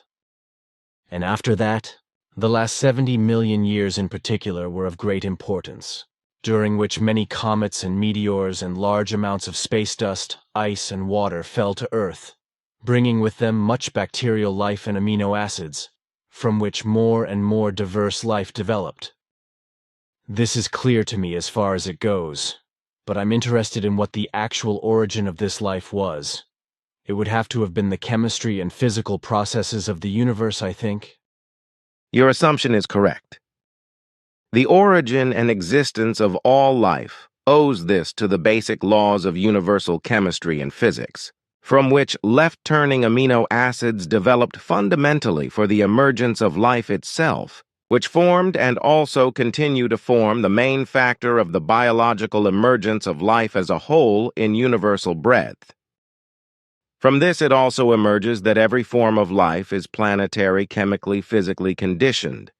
Consequently, this is also different from planet to planet and has innumerable forms universe-wide and is not necessarily human-like, as you know and as you were able to see for yourself together with us on your great journey through large parts of the universe on the most diverse worlds. Yes, I never forget that. All the different life forms, which also included various intelligent ones that were not human-like. I would like to say, however, that despite the very great strangeness, they cannot be called monsters, just as they cannot be called human-like life forms. Some have also developed higher and higher cultures and techniques, which may seem futuristic and fantastic to Earthlings, but nevertheless corresponds to the truth. Many of the alien life forms, however, were of the animal kind, and you let me look at a great many bacterial forms under a device that I would like to call a microscope for the sake of simplicity, because it had such a function, but has no resemblance to the devices we know. It was interesting for me to be able to determine that human life is extremely thinly spread throughout the universe, and that most life-bearing worlds carry life forms that look completely futuristic to Earthlings. And I remember you explaining that human life forms found their widespread expansion in the universe on various occasions, only because they created the technical means to be able to emigrate to other worlds through space travel. I also still hear your words today when you said that life forms existed on practically all planets, comets, meteors, and celestial bodies, as well as in the nebulae and gases in the universe, even if, as a rule, they were only bacterial life forms, except on planets? And as you have let me see, such life forms also exist on the moons of our Sol satellites, as well as on these themselves. Contact Report 459. Charles Robert Darwin, the British, actually studied medicine and then theology, and only later became a natural scientist. It is said that he suffered from an unknown disease for many years of his life. Do you know anything about it? I was asked about it, but I could not give any information about it. Yes, I can tell you something about that. Because my father, Svath, he was not in contact with Darwin, made a close observation with regard to Darwin, and recorded everything in an extensive work which I studied. From my father's records, it is clear that Darwin suffered from anxiety psychosis and was a severe hypochondriac who imagined many ailments, but suffered from a serious infectious disease in addition to that, which caused him great distress. He became infected with the disease germs in Latin America through so-called Benchuca bugs. The bite of these blood-sucking bugs causes an infection, which leads to the so-called Chagas disease, which first develops in the stomach and heart. The disease itself is not contagious and still exists today, although it can be transmitted by blood transfusions, which is a cause for concern today, because blood donations contaminated by Chagas disease are spreading more and more in Latin America and are moving northwards, so it is already slowly spreading in the USA. Contact Report 467. Yes, all life developed from a single-celled primeval slime, also humans. However, as I know from Svath, there were different forms of primeval slime, from which in turn different animal life developed, such as amphibians, water life forms, and various species of dinosaurs. From a separate primeval slime form, however, the first small creatures developed, which were mammals, from which all mammals developed, so also primates and humans. These all have a uniform type of mating, but also uniform hearing organs, of course, depending on the life form, simply shaped differently according to it, but in principle in the same application and mode of action. As your father, Svath, explained to me in my youth, the first small forms of life that developed from the primeval slime, from which humans also emerged on Earth, lived more than 250 million years ago and also at the time when the first dinosaurs existed. These small life forms were about 10 to 12 centimeters in size, about the size of a mouse, but they changed and grew a few centimeters larger.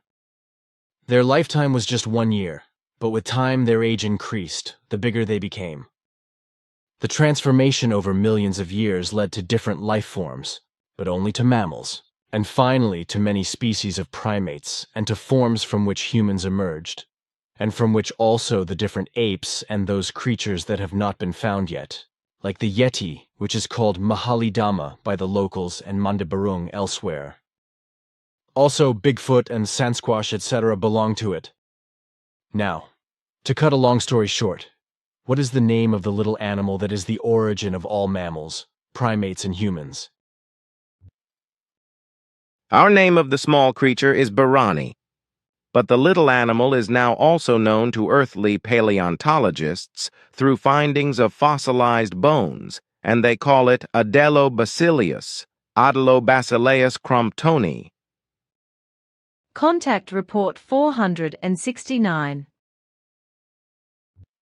But tell me, how many species of life forms do you know, which have developed so far in their intelligence, that they can think consciously and also carry out conscious actions and also create technical achievements, etc., as well as build up their own cultures, and which are classified in a revolution of consciousness?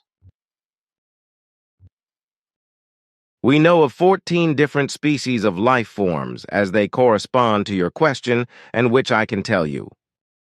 Then I would like to give you information, whereby I name the individual life forms according to how it makes sense to Earth humans and how they also understand it. Thus I will begin with us actual humanoids, whereby I must explain that all life form species, which I have to call, show human or human-like forms in shape, as well as forms mixed with their other species, whereby the only human-like beings are not actual humanoids, but just different and embodying two different species. All of them, however, are capable of a conscious development of consciousness, have their own cultures and languages as well as techniques, whereby some of the ones we know are also masters of space travel and belong to our Federation. All of them, at least those who belong to our Federation, are peaceful beings and have no warlike or violent ambitions. Humanoids are human beings in the form in which we play Aaron and the Earth humans, as well as many of us are allies of our Federation, to which, however, other life forms also belong, which cannot be called humanoids in our sense, because they are of a completely different kind, but nevertheless consciously capable of evolution and have developed their own cultures and techniques as well as languages, as I already explained. 2. Amphiboids are, in terms of form, life forms of mixed human and aquatic animal nature, which can live both in water and on land, as well as in a climate that is heavily water-filled. Asina, Image 1, Image 2, for example, and her people are among them. Note, see Contact Reports 90, 91, and 93 for information on Billy's first encounter with Asina. 3. Reptiloids are life forms of mixed human and reptilian form, their bodies being covered with scales. 4. Insectoids are life forms of mixed human and insect-like form, their skin showing chitin-like characteristics. 5. Sauroids are life forms of mixed human and sauropod-like form with a skin similar to elephant skin. 6. Primatoids are life forms of mixed human and primate-like form with a hairy body, but in a stronger form than the terrestrial humanoid or Earth humans. 7. Condycoids are in form of life forms actual humanoids, but with the ability to move by levitation. 8. Pteropoids are life forms with human and bird-like body, with long neck, face, and beak-like mouth. 9. Hydroids are life forms with human and fish-like bodies, whose actual life element is water, which they can also leave for a longer period of time. 10. Thermoids are in shape humanoid life forms with a human-like body, whose own life element is hot areas with very high temperature. 11. Frigoroids are in form humanoid life forms with human bodies, whose life elements are very cold areas with very low temperatures below zero. 12. Aeroids are in form humanoid life forms with human body, whereby they are poison gas breathers and their life element are various gas atmospheres. 13. Acaroids are in form humanoid life forms with a human body, but their skin is covered by a fine layer of acid, like for example the trilans. 14.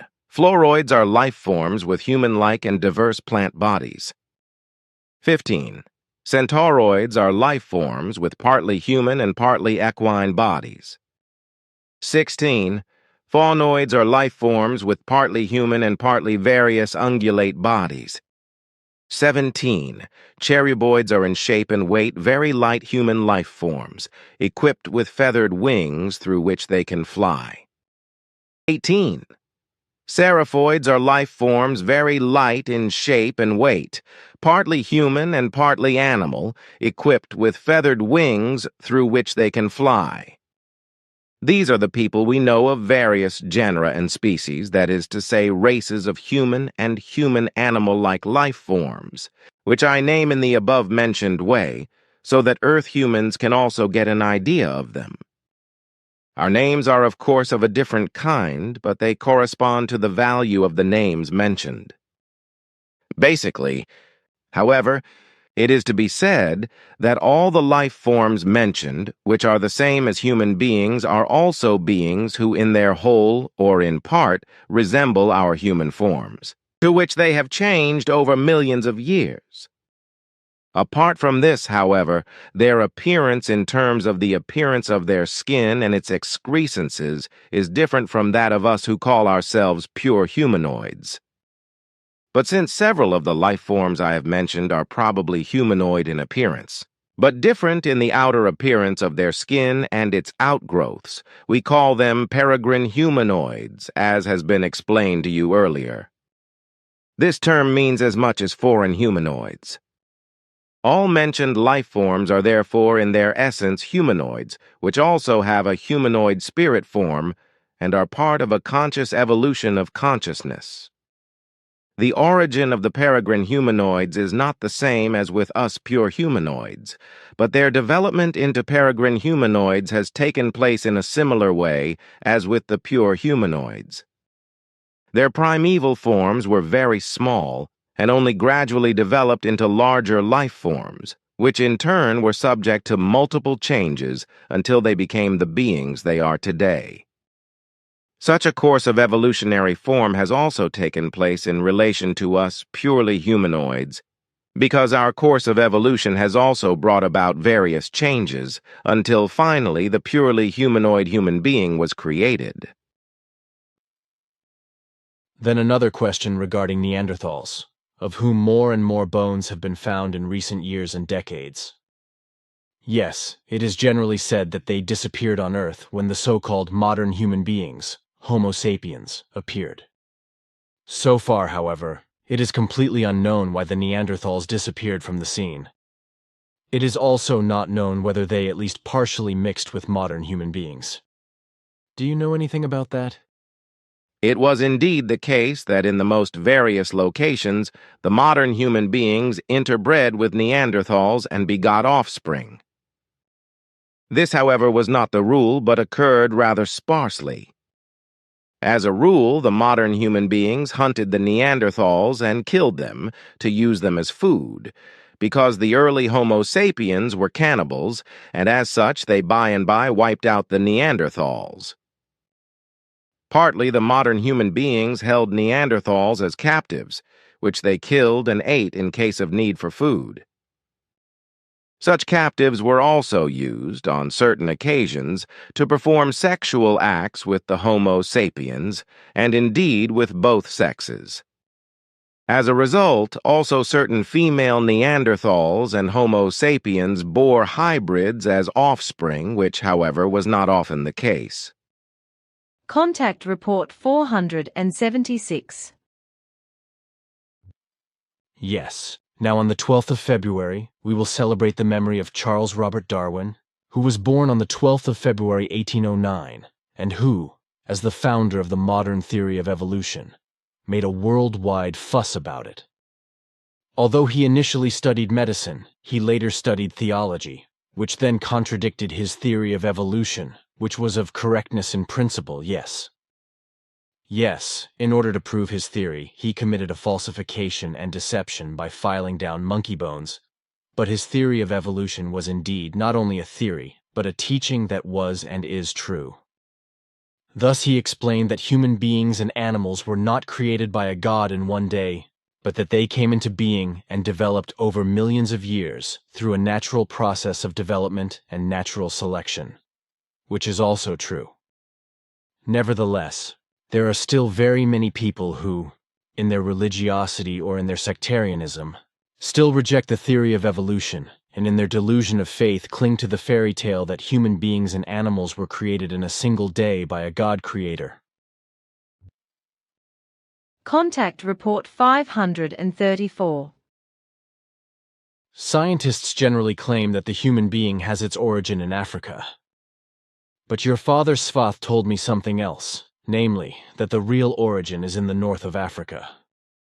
He also took me to a place in Germany, whose name I have forgotten, where he dug up a fossil and explained to me the pre-human fossils, respectively, the pre-human characteristics, and also said that it was the actual forerunner of the human being, which had started to develop 48 million years ago.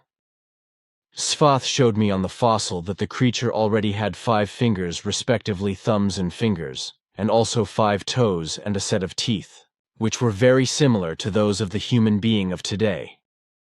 Through his apparatus, Svath was also able to make the creature holographically visible to me, so that I could see it in its full size of about 60 cm and in its real form. I think that what Svath said is more likely to be true than the claims of the earthly scientists. What my father explained is correct. The real origin of development of Earth humans was not in the south of the Earth, but in the north of Africa. This development began 48 million years ago, when the early beings split up into precursors of the human being and apes. Just as the ape creatures lived on trees at that time and still do so today, so did the early beings from which human beings ultimately evolved live on trees at that time and until a few million years ago. And the very well-preserved fossil that my father uncovered in an open-cast mine in the so-called Messel Pit in Hesse is around 47 million years old. It has been in our possession ever since, and it is clear from it that the primordial beginning of the formation of the early life form, from which Earth humans ultimately emerged, was not in the African South, but in the north of Africa. What my father has explained to you is correct, which is also proven by our research, even before his statement, which took us back to the time when the division of the early beings 48 million years ago into a form of human and an ape-like line took place.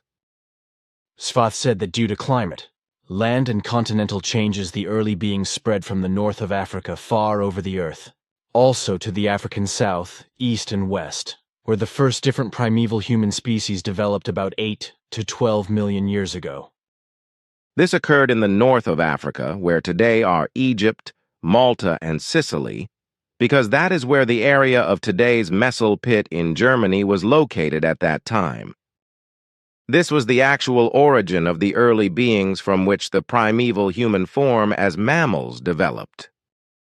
Unfortunately, no fossils have yet been found in this respect. I mean in relation to life forms that would already be human, or at least human-like. However, it is likely that there are such fossils that just need to be found. That is undeniable. Contact Report 544. Then I have a question that refers to the Neanderthals, or rather to their extinction. Again and again there are reports about it on television and in newspapers and magazines, whereby the scientists, however, to this day still do not know the real reason for their extinction. There are the most diverse gray theories about this, including one that says that the Neanderthals were exterminated by Homo sapiens, the emerging human being at the time, as you yourself once said. But is that really true down to the last detail? Additionally, I now want to ask you whether that which you have explained is comprehensive in relation to the extinction of the Neanderthals, or whether there were yet other factors which played a role. You did indeed once say later that the extinction of these early human beings led back not only to the then emergence of modern human beings, even though they exterminated different groups of Neanderthals. By the way, today the term Neanderthal is also written with a th, thus Neanderthals. I also don't know why. But if you could now explain to me across the board some more about these early human beings and their environment, etc., as well as whether there were perhaps other reasons for their extinction besides the ones you have mentioned to me. Because for our scientists, it is still not clear what the real reason for the extinction had been, so their minds are divided. Maybe you are able to bring a little more clarity to the matter? That which I have said to you with my explanation in the 469th contact conversation corresponds very well to the rightness. But if you are raising the whole thing in such a way as to ask whether thereby everything has been comprehensively explained down to the last detail, then it must be said that this is not the case. In fact, the modern human beings who emerged then exterminated entire groups and tribes of Neanderthals, but for their final extinction, they were also given anatomical as well as natural climate-changing influences, which I have hitherto never mentioned, and which ultimately ended the existence of these early human beings. Apart from the fact that the modern human beings came to Europe from Western Asia, who often ate human flesh and were anatomically much more developed than the Neanderthals, whom they hunted down, killed, and used them as food, there are, as I said, other important factors that led to the extinction of these early human beings. But if I am now supposed to mention other important factors, then I will gladly do so, and in doing so I will draw on our records, which we possess and which I am familiar with. Thereby, I will not proceed chronologically, however, rather simply as I remember the facts at the moment. So the first thing to say is that which I explained regarding modern human beings' cannibalism and in relation to the sexual acts between them and the Neanderthals, in fact, corresponds to the reality of that time. Although, against all adversity at the time, the Neanderthals held their own for a little more than 250,000 years, but in the development of their body and metabolism, they were adjusted to the then prevailing very cold climate. That finally led to their last doom because when in a short time extremely strong climatic changes occurred, the effect for the Neanderthals was an extremely disadvantageous impact on their food supply. Consequently, many began to suffer from hunger. Over time, this led not only to degenerative effects but also often to the death. In spite of their savagery, they were sociable beings and held tightly together, whereby they lived, however, only in small groups, and their total number always remained small. When diseases arose among them, they concerned themselves collectively with the sick and nursed them. Their diet consisted primarily of meat, which they captured by corresponding hunts for all kinds of small and large animals, whereby they then shared the meat among themselves in a remarkably communal way. However, they also nourished themselves with berries, fruits, and plants, but the meat always remained the staple food, which was of great necessity for especially their entire constitution. Fundamentally, however, they were bad at metabolizing food, on which I will be speaking again. Physically, they were very strong, and also all their internal and external constitution was extremely robust and adjusted in such a way to withstand very cold temperatures, which was particularly important because they indeed lived during a very cold time. They were also clever and had their own, if still primitive, language.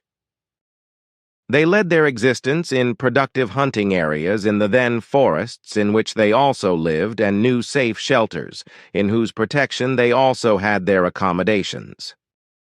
However, all this changed unusually quickly, as around 45,000 years ago the climate began to change drastically. In addition to the fact that the modern human beings made their appearance and hunted them down, kept them prisoners, engaged in sexual relations with them, but also killed and ate them when food was in short supply. The emerging climate change gradually also altered the forests and landscapes. Consequently, gigantic open expanses emerged in which the Neanderthals could not hold their own, and, as a consequence of their cumbersomeness, also could not hunt. Their specialty was the forests, where they could stalk the game to be hunted and kill it with primitive, heavy spears equipped with stone points that had been beaten into shape. These heavy killing instruments and the ponderousness and clumsiness of the Neanderthals made it impossible for them to hold their own in the vastness of open plains. Moreover, they could not stalk the wildlife on open land because it fled quickly if it sighted or caught the scent of the human beings. So the Neanderthals hid in the forests, which had now become lighter, but where they also had more and more difficulties in terms of hunting, because they no longer had any cover due to the lightening of the forest areas when stalking the animals. Furthermore, it was the case that the Neanderthals could not sufficiently utilize the nutrients from meat, plants, berries, and fruits, and could not efficiently convert them into energy. Consequently, they had to constantly eat large quantities. The cells and their energies and powers of the early human beings were of a completely different nature than those of the much lighter and more flexibly built modern human beings. With the Neanderthals, the entire metabolism was laid out to the production of heat, which was absolutely necessary as a consequence of the then prevailing cold. This was completely different from the modern human beings who had emerged and were downright puny compared to the Neanderthals, and displayed totally different characteristics to the heavily built early human beings. And since the Neanderthals increasingly lacked food, it naturally led to many dying of hunger, while others were hunted and captured by the cannibalistic modern human beings to use them as welcome sex objects or, in an emergency, as food.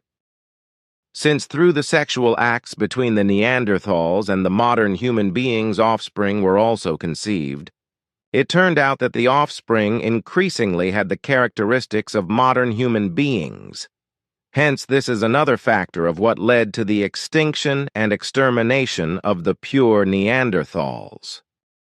And since the evolution never stands still, it turned out that the modern human beings also evolved further, up to the present Homo sapiens sapiens, whereby the heritage of the Neanderthals has been preserved in the genome of many terrestrial human beings to this day.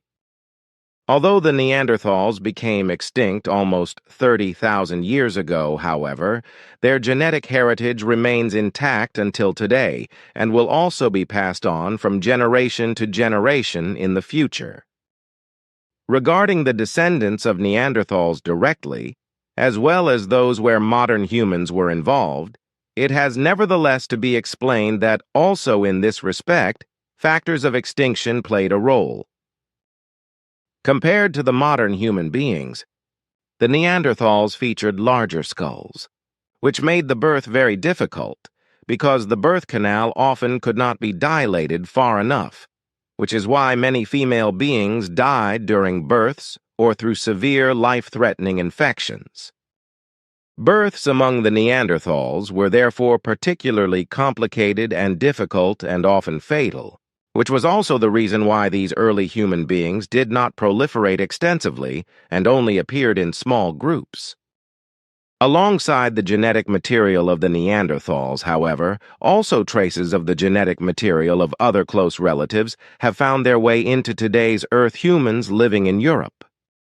Although there are no longer any pure Neanderthals among the approximately 8,000 million Earth humans today, their heritage is still to a greater of lesser extent contained in the genome of many Earth humans. And it is a fact, as you say, that there are many theories among earthly scientists regarding the Neanderthals, who today no longer exist in pure form for already some 30,000 years. But since their heritage is still present in small parts, namely up to 7%, in the genome of many Earth humans today, one really has to ask whether the Neanderthals have actually become extinct, because if certain Earth humans of the present time are looked at, then one could actually assume that the Neanderthals are not yet extinct. This fact alone, of the Neanderthal heritage in the genome of many modern Earth humans, proves that these early human beings had sexual relationships with the modern human beings, from which descendants have emerged who have continued to reproduce and pass on their heritage over many generations until the present time.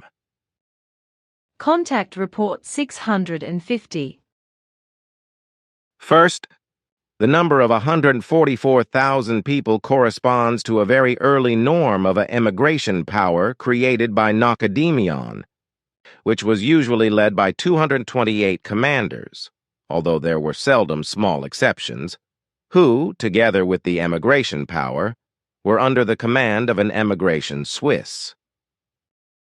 Such emigration powers were volunteers who idealistically agreed to spend the rest of their lives with early humans on other worlds, as well as on Earth, in order to teach them many helpful things about life management and development. For the first time, such an emigration force was sent out millions of years ago, followed by several more in 4 galaxies over all times, and thus also into the SOL system and finally to Earth.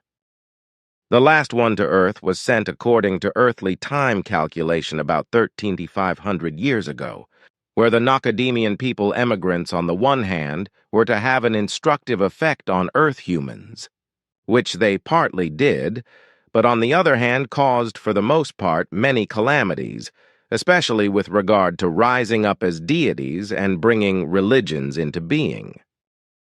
and they did so when they were smuggled into all earthly peoples and great tribal communities, whereby delusional beliefs in God developed among all peoples, tribes, and groups, etc., throughout the world, even among wild indigenous tribes.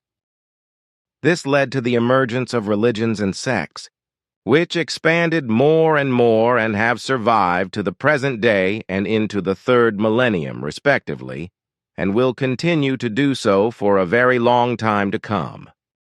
All those of these extraterrestrial immigrants who remained on Earth also died there, and since then their spiritual forms have also reincarnated and will continue to reincarnate on Earth, precisely in ever new personalities of newly born Earth humans. So the 144,000 emigrants and their superiors and leaders were integrated worldwide as instructors into all existing earthly peoples and large tribes, as well as various groups in which they had to act as instructors. Our annals refer to a number of 8 different emigration powers of 144,000 persons each and 228 superiors each, who came to Earth in the course of more than 2 million years from the Nocademian descendant peoples. And here is a total number of 1,051,928 people who were involved. Of these persons, 575,914 remained on Earth, died there, and are born again with their old reincarnating spirit forms as new personalities. Can I understand it? But how did it happen that 144,000 each agreed to give up their highly developed culture and live on Earth with early humans like Homo erectus? On the one hand, they were pronounced idealists who were willing to provide development aid, so to speak, as is similarly the case on Earth, where such aid is provided for third world countries, etc. On the other hand, they were also very active in the field of development aid. Then it kind of rubbed off on Earth humans. One can say so, but on the other hand, there were also genetically manipulated refugees from the serious regions among the immigrants from the Nocademian post-driving peoples, as well as the mistakes and the mistakes. Criminals of the home planets who preferred, instead of being sent into exile, which was extremely drastically and strictly handled, to emigrate with such emigration powers and to be freely instructive to early humans in the manufacture of various products, such as tools and hunting weapons, clothing and food containers, etc. Primitive art, music, and all kinds of knowledge were also taught to early man by these immigrants, as well as knowledge concerning the heavenly bodies, medicine concerning medicinal plants, etc., and the use of fire, etc. And how and where were the distributions of these immigrant persons made among the early earthly human beings? Small immigrant groups were formed, which were integrated into earthly early human groups all over the world, while others joined early humans as loners or lived as their own small groups, which then also mixed with the early humans over time.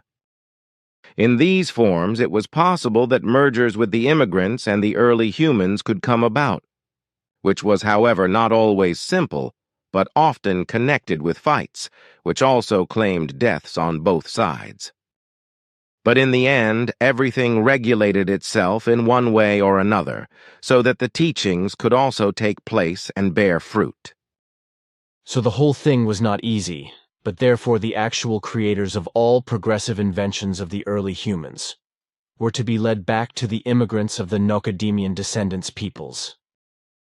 And this was the only reason why the humanity of today, which emerged from the early humans, could develop so drastically fast and as far as is the case today, with regard to electronics, inventions, craftsmanship, art, medicine, music and technology, etc., and so on.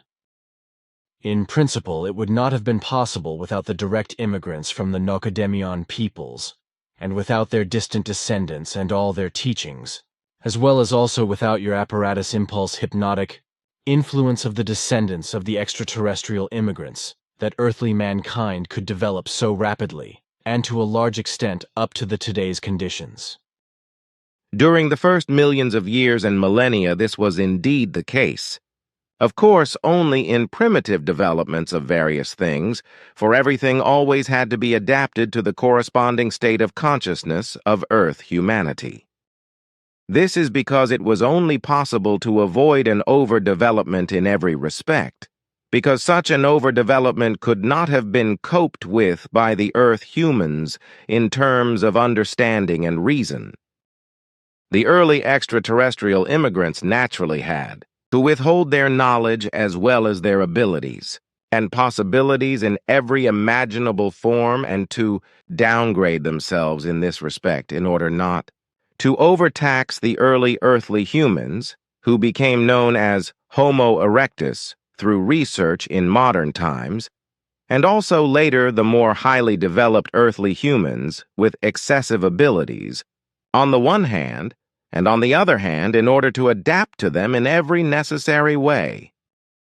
However, the early Earth humans were very instructive, as are to some extent the Earth humans of today, but unfortunately not with regard to the teaching of truth, teaching of the Spirit, teaching of life, and quickly learned the simple things, followed by a relatively fast development, and continued to do so.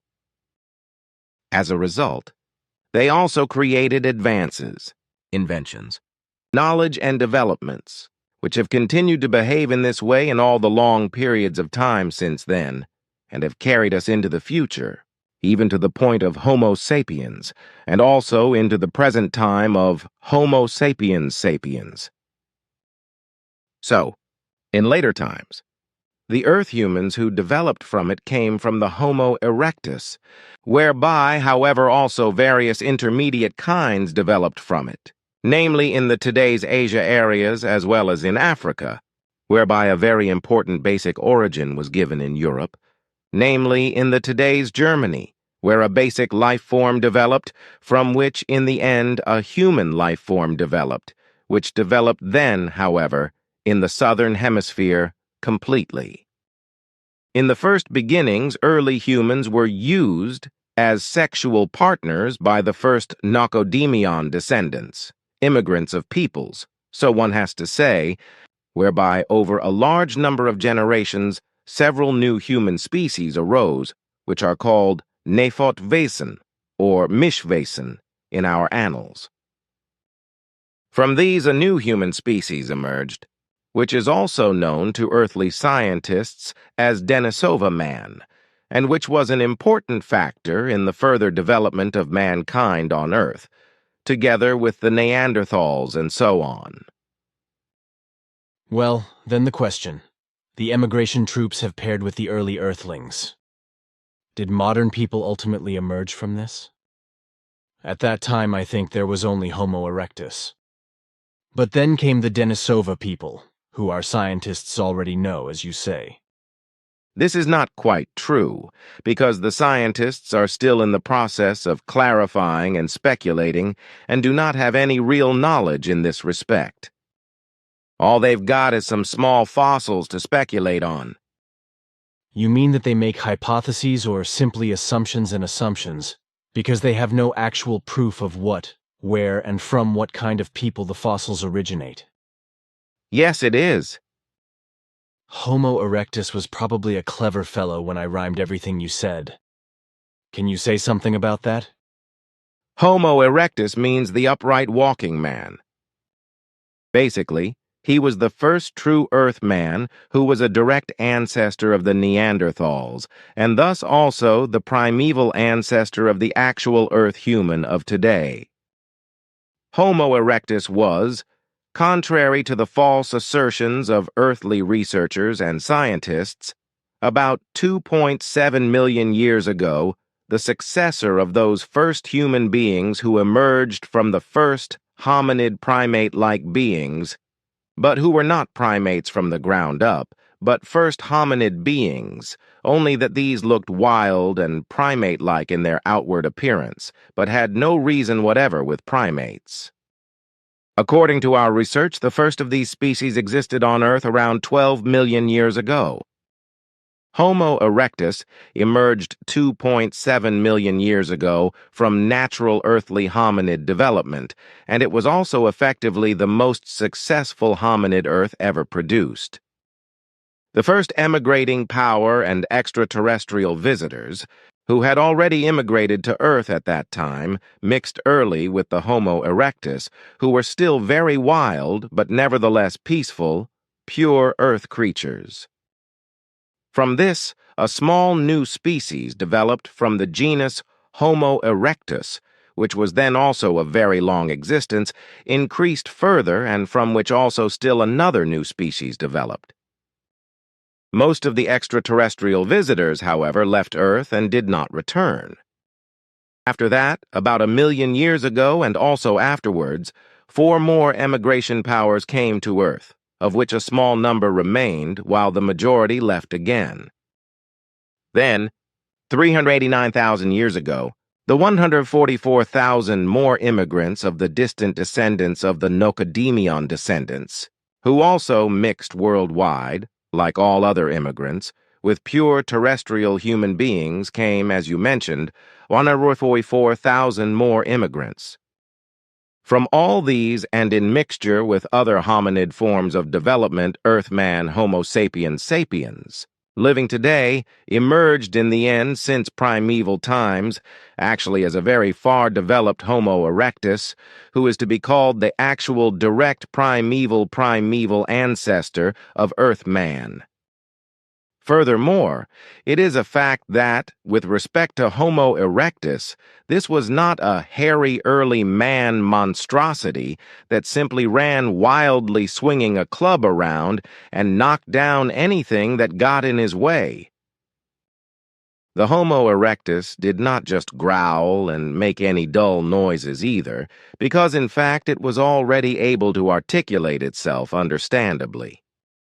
So the early ancestor of the terrestrial man was different in this respect from the false views of terrestrial researchers.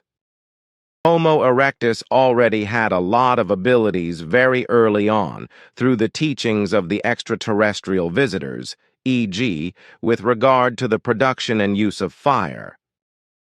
He was also not simply a cave dweller, even if there were such exceptions, because he effectively built huts for his own use, made hunting weapons and tools, partly cooked his food and built boats for water, etc., all through the teachings of the extraterrestrial immigrants. And these abilities, along with many others, which Homo erectus had learned through the immigrants, he also passed on to his descendants, whereby these values have been preserved up to the present time in the terrestrial human being, and have, moreover, been extraordinarily extended in terms of development. Already at the first time of its existence, Homo erectus was very adaptable and comparatively peaceful, which has been preserved to this day in those terrestrial humans who are not affected by the hereditary gene manipulation of the X chromosome caused by the Syrians. Thank you. Then we will finally have clarity in this respect as to how everything has happened. This also refutes the weak-headed assertion of those lunatics who swear that humanity on Earth was created by extraterrestrials, such as the Raelian sect and other sects spread this nonsense. Extraterrestrials have in very early and also in more recent times only interfered in the development of the ancient terrestrial early human beings, which is why they have played certain determining roles in this respect and have also brought calamity to the Earth. This, too, in the wise of their mating and mixing with the terrestrial early humans beings, and so bringing the Syrian genetic manipulation to the Earth. The latter has then spread on a large scale among the earthly humankind by way of heredity and has through aggression, disharmony, jealousy, wars, murders, manslaughter, unpeace and unfreedom, etc., brought a great deal of calamity and has preserved it up to the present time. But so this did not happen as a result of a creation of Earth humans by extraterrestrials and alleged Elohim, etc., by extraterrestrial immigrants, who mated and mixed with the early herd people, On the one hand, only the Syrian gene manipulation and other gene transfers caused by race were spread worldwide by inheritance. And on the other hand, already early, the generally all-encompassing and at that time possible primitive development was promoted in various relations. Only in these forms did the extraterrestrial immigrants of all times make reference to the terrestrial human beings, but never in such a way that terrestrial humanity was created by them, extraterrestrials. So the effective truth is that humanity on Earth has emerged as its own creation from the development of life forms on Earth itself, although certain genetic factors of extraterrestrial immigrants have remained in it from the early days of early earthly humans and also from later times, as well as Syrian gene manipulation in large parts. And that you play, Aaron, through your teachings, try to do something against the misconduct and the mischief of the old extraterrestrial immigrants. Just by teaching and informing, you consider this simply as your obligation, because the old immigrants belong to the Nocademian descendant peoples, just like you, play, Aaron. That's the point, isn't it? That's so, yes. Contact Report 662 Reader Questions by Occam Wolf and the Figu Sudowich Studiengruppe of the 14th of May, 2016. Question. Did the primordial cell Luca already contain the determination of incarnation, page 245 Lehrschrift, comma. The whole purpose of life is to be able to make a contribution to the evolution of creation, which, however, is only possible for the human form of life. Thus the countless species of plants and animals are to be understood as interdependent stations on the branches of the evolution tree. The design of the individual life forms should be understood as the result of an adaptation to the constantly changing environmental conditions on a physical, biological and sociological level on the developing planet Earth. In the last consequence in the evolution chain flora, with an impulse consciousness, an additional evolution consciousness developed finally according to regulations a life form. With his abilities for understanding and reason, which define this form of life as a human being, it has asserted itself as the dominant earthly form of life.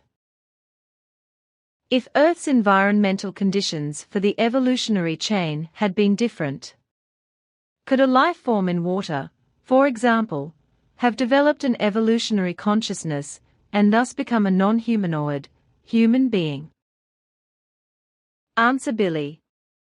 Each primordial cell corresponds to a second generation, which is derived from a first generation, which the Pleeron call the primordial cell, but which is not capable of creating effective life, as it is to be understood as such. Only the second generation, that is to say the primordial cell, which today is called Luca by earthly biological science, is capable and able to develop life, as it is understood in the biological sense, according to Pleeron explanations. The very first primordial cell was formed before the later originated and life-giving primordial cell, or Luca, whereby this primordial cell consisted of the first precursors of microorganisms formed from amino acids, which according to Pleeron explanation were only the first underdeveloped, but not yet life-giving primordial microorganism forms. However, these early forms of pre-microorganisms developed further and formed into primordial cells, which expanded and multiplied in self-replication, from which the effective first microorganism life, according to human understanding, emerged. All beginnings in this way, however, were absolutely neutral form, consequently no programming etc. was present in the primordial cell, through which certain life forms, such as humans, animals, getaways etc., would have emerged. Such programs only emerged in the course of many billions of years. When the first higher forms of life in the sense of self-sufficient, independent and multifarious genera and species already existed and a fauna and diverse flora had emerged. The fauna and thus all these individuals, creatures and organisms developed inexorably and changed over the course of millions of years, as did the vegetation, which formed a cover of vegetation and caused vegetation that many living beings could feed on. All these fauna and flora were classified and developed since the beginning of all life natural evolution processes, and changed over millions of years into various other forms, genera and species. From one of these primeval life forms a development took place up to the human being and to human-like forms. See following list: human species, with conscious further development of consciousness. From one of these early forms of life, from which the early or prehistoric man finally emerged through further evolutionary changes and developments during the last 47 million years. A fossil from the Tertiary Eocene period was found in the Messel mine near Darmstadt. It was the fossil of a creature called Ida by paleontologists and described as a small semi-monkey. In the 1940s, however, Svarth declared that it was not a monkey creature, but an archetype of very early human development, which could then be described with a clear conscience as a very early archetypal form, namely as Homo ascensus primitivus, so to speak, which I take the liberty of describing as primitive ascension man or primitive climbing man. Svarth explained that at the time of the existence of the Ida being, it was the time at which this creature developed in the earliest sequence in such a way that in the course of millions of years it had to develop into the human species. At the same time, there were other and similar, and partly related living beings besides this Ida being, which are called semi-monkeys by earthly paleontological scientists. Paleontology equals teaching off the old being, Also these different types and types developed themselves further. Consequently from it on the one hand the type of the actual big and small monkey beings and all their types resulted. Like also the so-called apes, the chimpanzees, bonobos, gorillas and orangutans, who stand however neither in any connection with the human being nor its early origin. Thus the genus primates, that is to say humans, came out contrary to all false scientific claims already started with Darwin from an absolutely own development process of a very own life form line, which furthermore in no way led back to any semi-monkey or monkey lines. In this regard, however, since Darwin, a slander of origin is unfortunately practiced with regard to humans, which will continue far into the future. The Pleierin, like the universal primordial prophet Nocodemion in his storage banks, explain that the genus man alone is to be named and regarded as primate lat. Primus, the first one who stands in the first place and is something of precedence, and that this is applicable to him alone, while every kind of monkey being are real monkeys who are in no way related to man, neither from the ground up nor today. In the whole universe man takes an absolute primate position among all living beings, and has in no way anything in common with master animals etc. As for example the so-called apes are called and in Latin erroneously called hominidae. According to Nocodemion and the Pleierin, the human species corresponds from the ground up to an absolutely unique development, which originated about 50 million years ago from a primordial animal form and from which biological human development developed. This is in contrast to other similar primitive animal forms. from which all ape creatures have developed.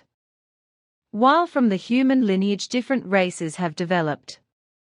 As these were called in the 469th Contact Conversation of the 11th of August, 2008 in relation to 18 races by the Pleeron in the following manner. 1. Humanoids are human beings in the form in which we Pleeron and Earthlings are, as well as many of our allies in our federation, but which also include other forms of life that cannot be called humanoids in our sense, because they are of a completely different kind, but nevertheless consciously capable of evolution and have developed their own cultures, techniques and languages, as I have already explained. 2. Amphiboids are in the form of life forms of mixed human and water animal-like nature, which can live both in the water and on land, as well as in a climate that is strongly water-impregnated. Asina Image 1, Image 2, for example, and her people are part of it. 3. Reptiloids are forms of mixed human and reptilian forms of life in which their body is covered with scales. 4. Insectoids are forms of mixed human and insect-like life forms in shape, their skin showing chitin-like peculiarities. 5. Sauroids are life forms of mixed human and sauropod-like form with a skin that resembles the elephant skin at shape. 6. Primatoids are life forms of mixed human and primate-similar form with hairy body at shape, however in stronger kind than the terrestrial humanoid, that is to say terrestrial human being. 7. Condycoids are humanoids in form of life forms, but with the ability to move through levitation. 8. Pteropoids are at-shape life forms with human and bird-good body, with long neck, face and beak similar mouth. 9. Hydroids are forms of life with human and fish-like bodies, whose actual life element is water, but which they can also leave for a longer time. 10. Thermoids are humanoid life forms with human-like bodies, whose own life element are hot regions with very high temperatures. 11. Frigoroids are humanoid life forms with human body at shape, whose life element is very cold areas with very low minus temperatures.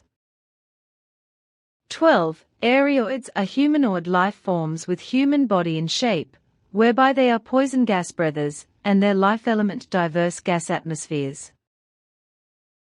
13. Acaroids are humanoid forms of life with a human body, but their skin is covered by a fine layer of acid, such as the trilans. 14. Fluoroids are in shape life forms with human-like and diverse vegetable bodies. 15. Kentoroids are life forms with partly human and partly horse-like body. 16. Faunoids are life forms with partly human and partly diverse hoofed moderate bodies. 17. Cheruboids are very light human life forms at shape and weight, provided with feathered wings, through which they can fly. 18. Seraphoids are very easy life forms at shape and weight with partly human and partly diverse animal body, provided with feathered wings, through which they can fly.